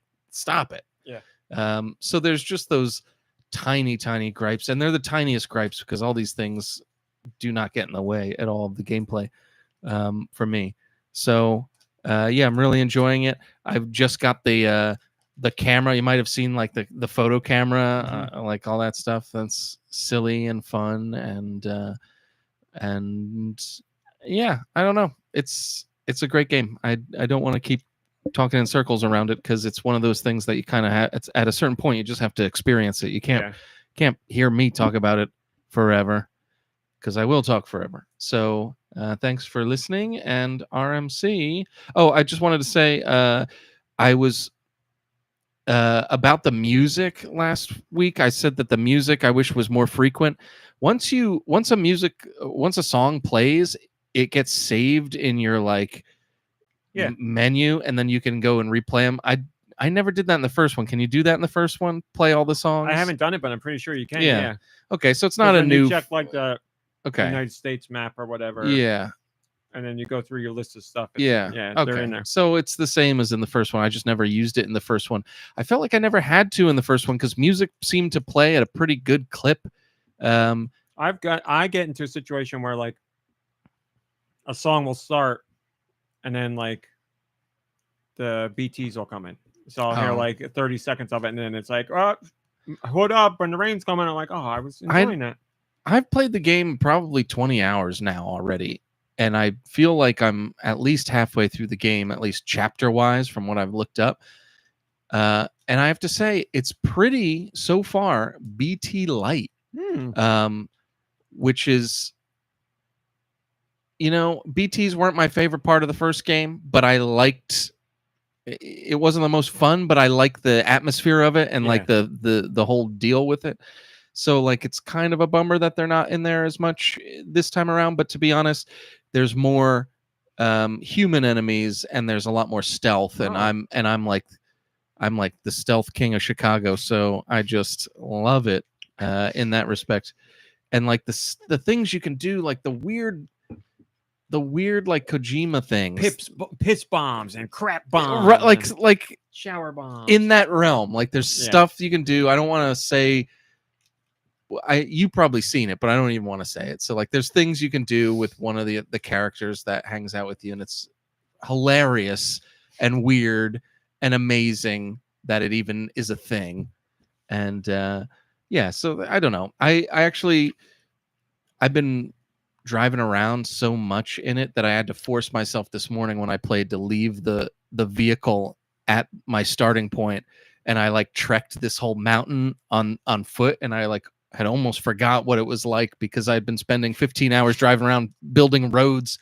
So anyways, thanks for listening. I'm really done now, I swear. RMC, what have you been playing? Thanks for asking. I've been playing Death Stranding. But I really don't have anything to say because, I talked about it last week. I restarted or a couple weeks ago. That's just what I'm doing. I'm just going through it, and I'm glad I did because, like I said, I want to make sure I'm really up to speed for the second game. I didn't feel like watching a recap would do it justice, so I'm playing and having fun. And are you planning on going straight into the second one once you that's finish the plan? first? I don't want to like lose the mojo. Because why else are you doing this? Kind of. But the problem is, I'm definitely gonna play Donkey Kong Bonanza as soon as that comes out. So right. And the other problem is I'm going away, and I'm not gonna finish.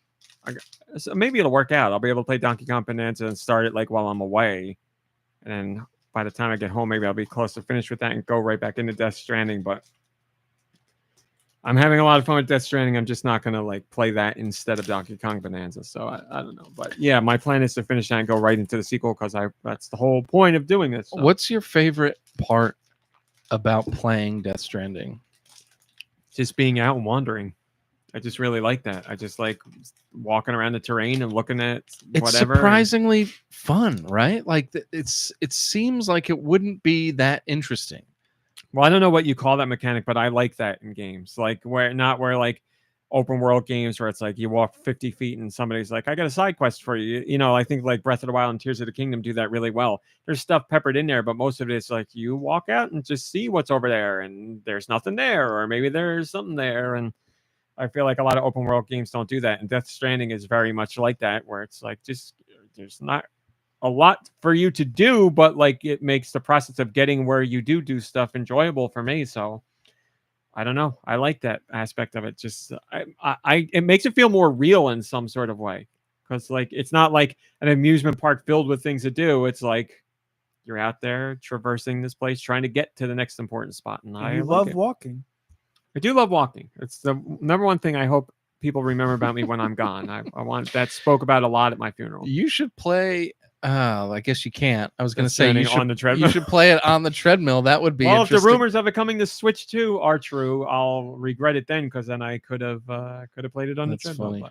But, yeah, and that's it. I played Fortnite, but we've talked about Fortnite. That's it. And the only other thing I'm doing is lamenting Deltarune being over still. I think about it every day. Today there was an article on Kotaku that was like, musicians are losing their minds at the music in Deltarune. I'm like, yeah, I already know what songs this is going to be about. And I saw them, and it's like people who play the game and know, and people who don't play the game and know, and they hear the music and they're like, how did this guy write the song? And they're like, oh, let's do it. And they're talking about like in music terms that I don't understand at all. And then there's, I just crazy stuff. So that's my life, playing Death Stranding again, thinking about Deltarune, and being excited for Donkey Kong Bonanza next week. That's it.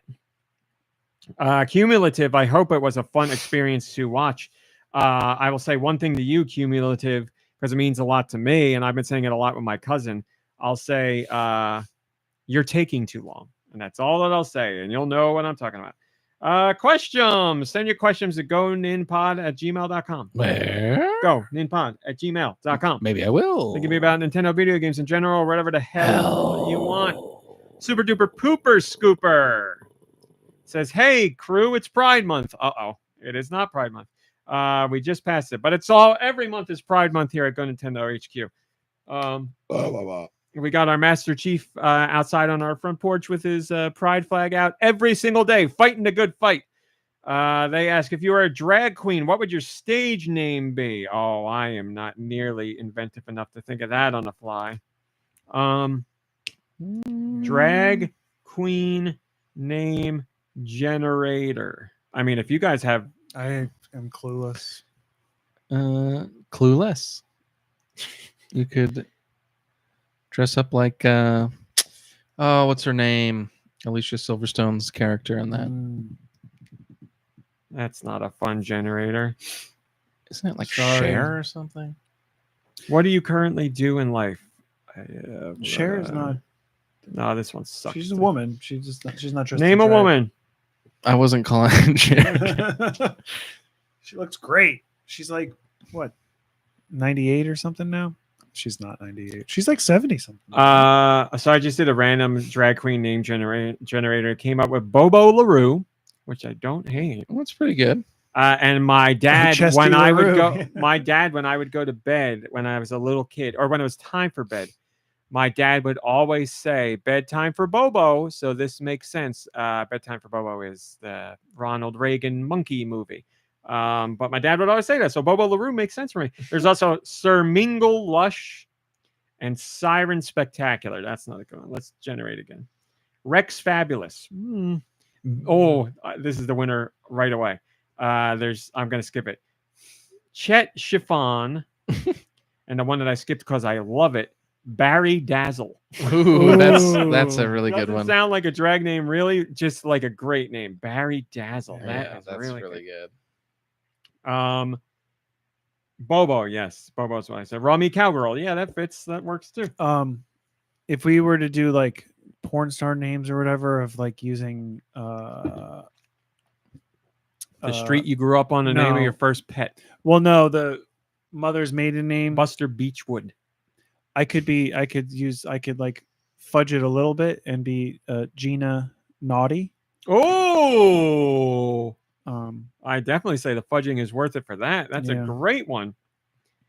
I'll do one more generator. and if it was see what we for come up with. just straight up pornography, it would be Gino. Maxo Fabulous. guess. I am Irish. Cherry Maxo. Blaze and Atlas Vavoom. Atlas Vavoom. Not bad, not bad. That's pretty good. Yeah, we're not inventive enough to come up with I'm great just names not- because I know they're supposed to have puns in them mostly, Yeah. but I can't think of one off the top of my head. I'm so sorry. We are not good enough. We also have a Patreon question. Oh no, that's me. Oh God. Dude, did you know that you could join the Patreon? For $1. For $1. It's true. Yert Packer did, and they asked this question: what are some of your favorite sound effects from video games? And can you also do your best interpretation of them? Exactly.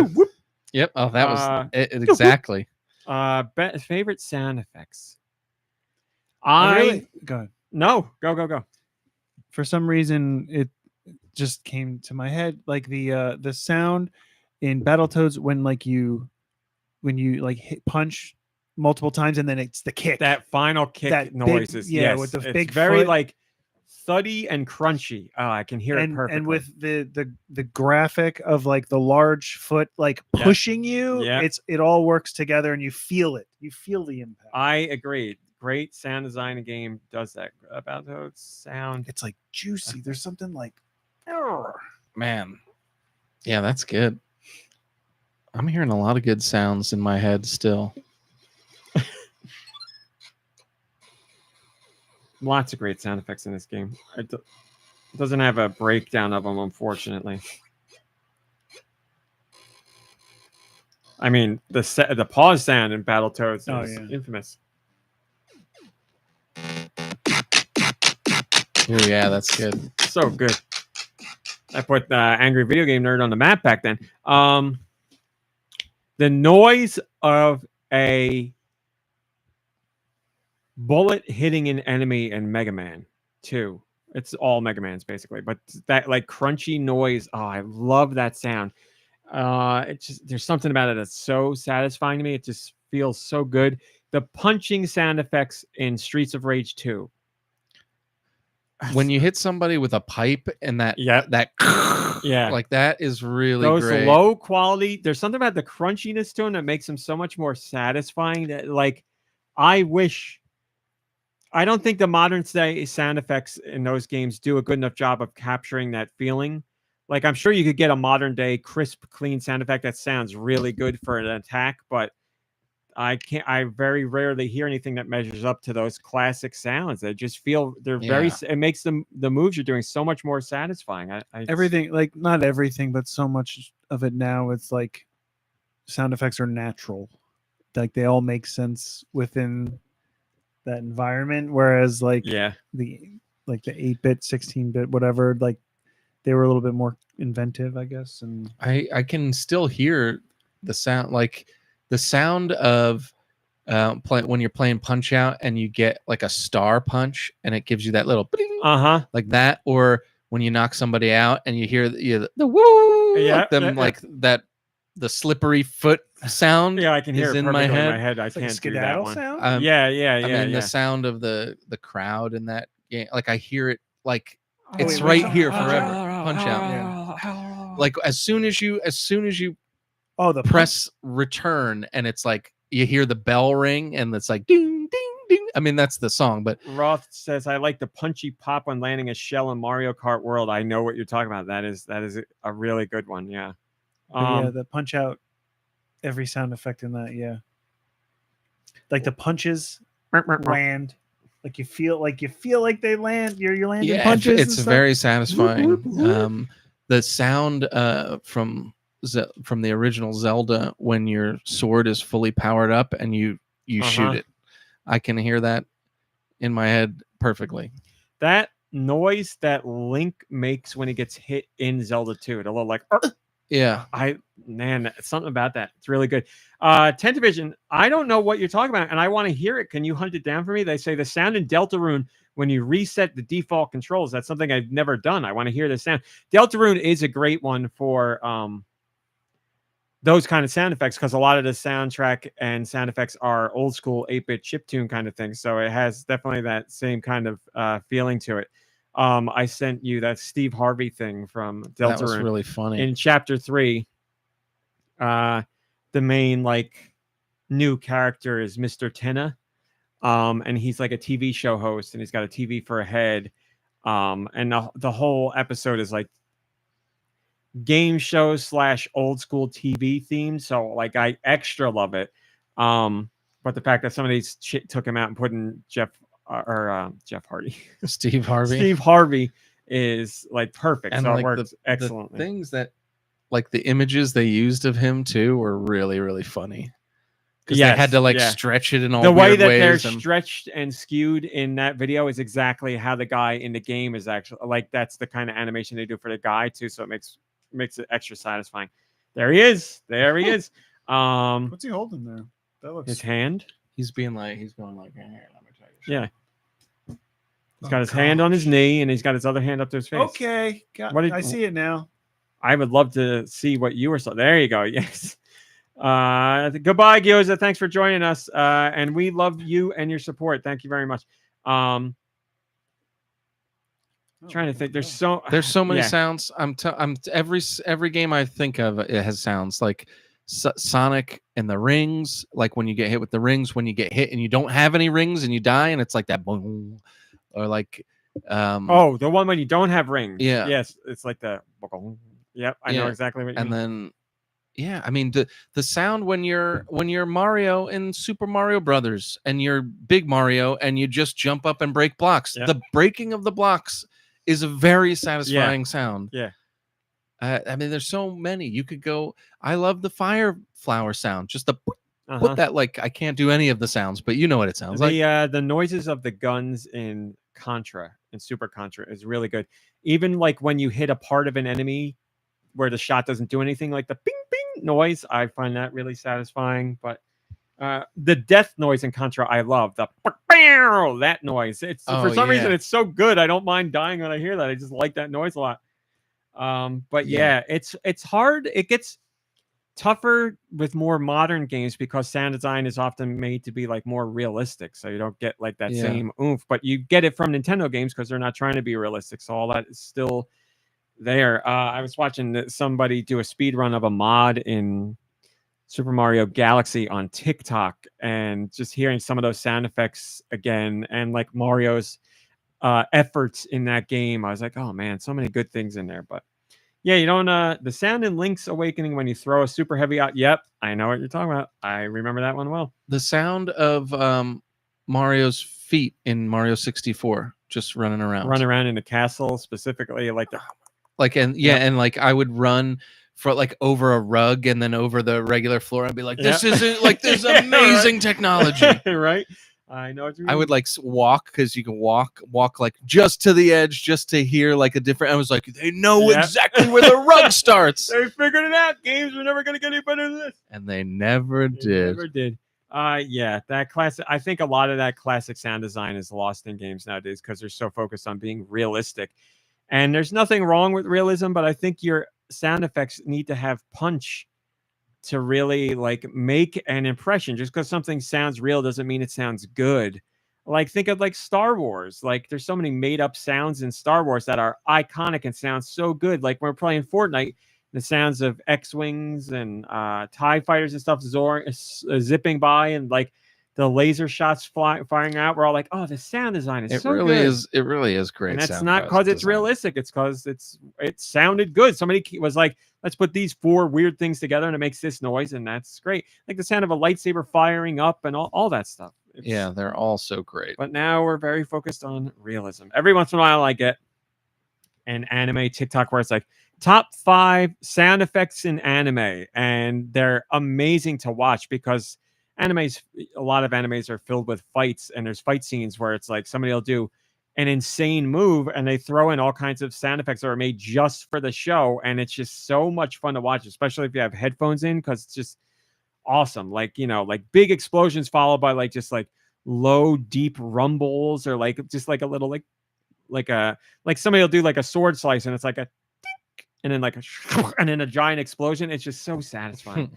But yeah, I feel like a lot of that era is lost in games, minus Nintendo and developers like Toby Fox and other things like that. They keep it alive. So yeah, that stuff. That's the kind of stuff that goes unsung. You know what I mean? Because it's subtle. It's there. If it wasn't there, it would almost be louder than if it was. Yeah. Like your brain would notice if it wasn't there, and sometimes it doesn't notice when it is there because it's just so important. Yeah. A lot of the oh, thank you, 10th Division. I'm very excited to hear this. Even from like Final Fantasy VII, they were using some very old sounds at the time for like 8-bit sounds for like some of the sword slashes and stuff. Just very satisfying. I can still hear them, and they sounded somewhat out of place at that point. Yeah, exactly, exactly. They sounded somewhat out of place, but they were also still really satisfying. All right, let's see what this sound is.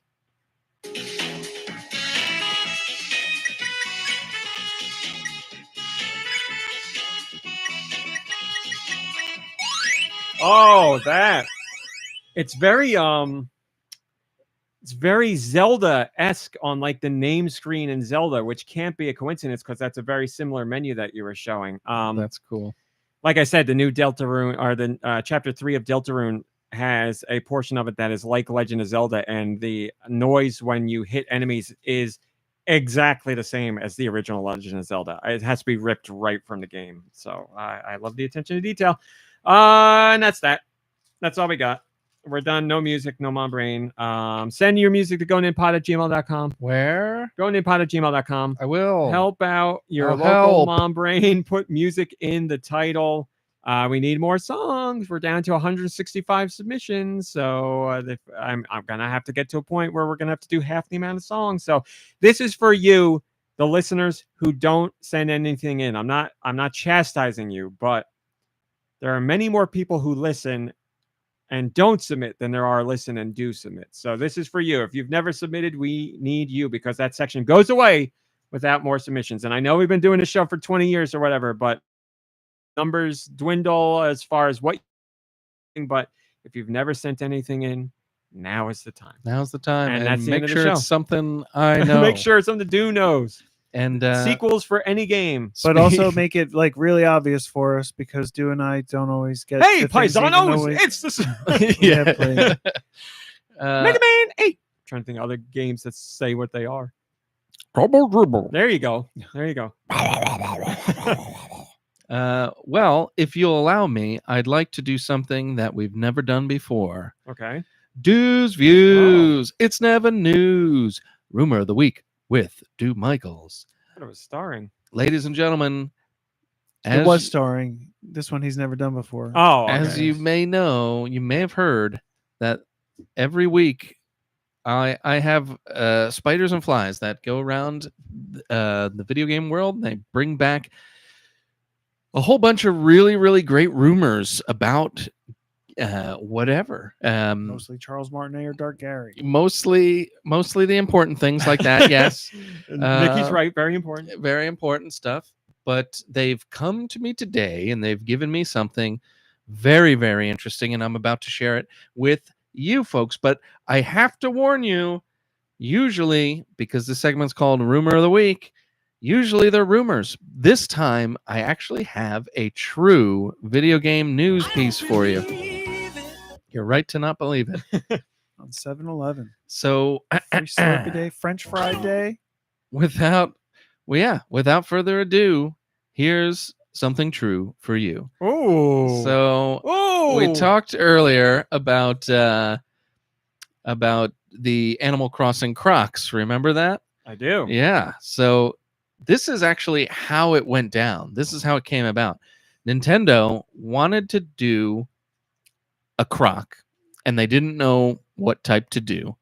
And they originally wanted to do a game keycard Croc, and then you could have like little game keycard gibbets all over it and everything. Okay. But there were so many like questions about what the heck a keycard Croc could be. So they were like, you know what, this is going to be too confusing. So you're going to say they were going to do it, but then they were so unpopular, Nintendo was like, maybe something else. Well, they decided, they were like, well, Switch 2 came out. We were going to do this keycard Croc. Now we're not going to because it's too confusing. What's a popular game of ours that we could do? So they came up with Animal Crossing. The rest is history. But in case you were wondering why the Animal Crossing Crocs are $79, it's because the original game card Crocs were going to be $79. And they kept the price, babies. So I understand. it's a pretty funny story, I think, this week. It's pretty good. I mean, it is funny, but it's also true and very important. So. It's very true, and even more important than it is true. Wrong. All right, everybody, that's that. I got a note on next week's show. I don't know what's going on. There might not be a next week's show. I don't know, because we're Sunday to Sunday, and if I don't know what's going to happen. There's a world where we might not do a show next week. I don't know. Oh, That'd be you're weird. not going to pack up all of this stuff. No. But it would be I'm great not if it working was regular. Just, but if it the would be lovely great Quince if, is doing if it it was again. just like you, Mom Brain, and your parents or something. That and would your be sister. fun. Yeah, I'm not packing all this up, and this is my second year of going to Outer Banks where I'm not actually working. I bring my laptop with me, but Quince is manning the site. He did such a good job last year that hardly any of you noticed it was him doing it because you were emailing me, and I was like, not me this week, it's him. So he will be doing it again. Quince is your man of the week. Thank you so much to Quince. He will be there Sunday to Sunday, doing it all. Let's hope Quince doesn't change all the passwords, and then you don't have to come back to work ever again. Let's hope he doesn't. You said? Yeah, because he'd also probably change the direct deposits of all of the vendors. Oh yes, all the vendors. Man, that's not really how you the do business, but- advertiser I work with just changed their thing, and they're like, "Great news! We're doing something to get your payments to you faster than ever. All you got to do is sign up for this here now, and make sure you do it in 48 hours, or you're going to miss the next 3 payments." I was like, "What do you mean? Why couldn't I learn about this sooner?" And it's not like something I can just do, and it's done. It's like it has to be done, and it has to be approved, and then thankfully it was. But I was like, this should be something you say like a month in advance, or at least a couple weeks in advance, not like exciting news. You're not going to get paid, maybe. Yeah. But whatever. So already taken care of, Quince. You don't have to do that, but the rest of the stuff you have to do. So enjoy all the horrible social media comments and all that. The site will be in extra great hands, but I'll keep you guys posted on the podcast, whatever is going to happen. I don't know, but that's it. That's it. And that's all. That's all she wrote. So thanks for watching. Thanks for listening. We will see you next week. Goodbye. Oh, God. We might not see you next week. I don't know. We'll see you when we'll see you. Goodbye, everybody. Goodbye, everybody. Goodbye. Goodbye. After show? Anything? I always forget that you keep recording after. But I've seen everything. Goodbye. Now's your time. You remember that thing you wanted to say and then you forgot? Oh. I don't even remember what it was about. I forgot. I did forget to say. And it's my question was not about game key cards. I wasn't trying to cause problems with that. No, we were. It's joking. about It's more about the virtual game cards and how used games work, because it's like once you put the game system in your system, it's registered to you. But right? you have to be in the same room as the person. The problem is set like trading in games that are registered to your system. Yes. And you trade in the game, but it's still on your system as a virtual game card. Yeah, but if you have a physical card, then that overrides, that kicks off the it person only who makes has a virtual game card for either your digital file or your physical file. So it knows. Like, you can't just randomly pretend all your digitals are physicals and all your physicals are digital. I just thought, like, when you play it for the first time, it's kind of registering to your system. Like it's That may be true, but then you still need a game card. Yeah, like I can't play Animal Crossing without the game card Yeah, it's in like the system. It's like Right. the thumbnails. And that's actually screwing me. Yeah, right. But so there's no problem. if you were to sell or trade in that game card, yes, I can't play the you game can't anymore. play the game anymore.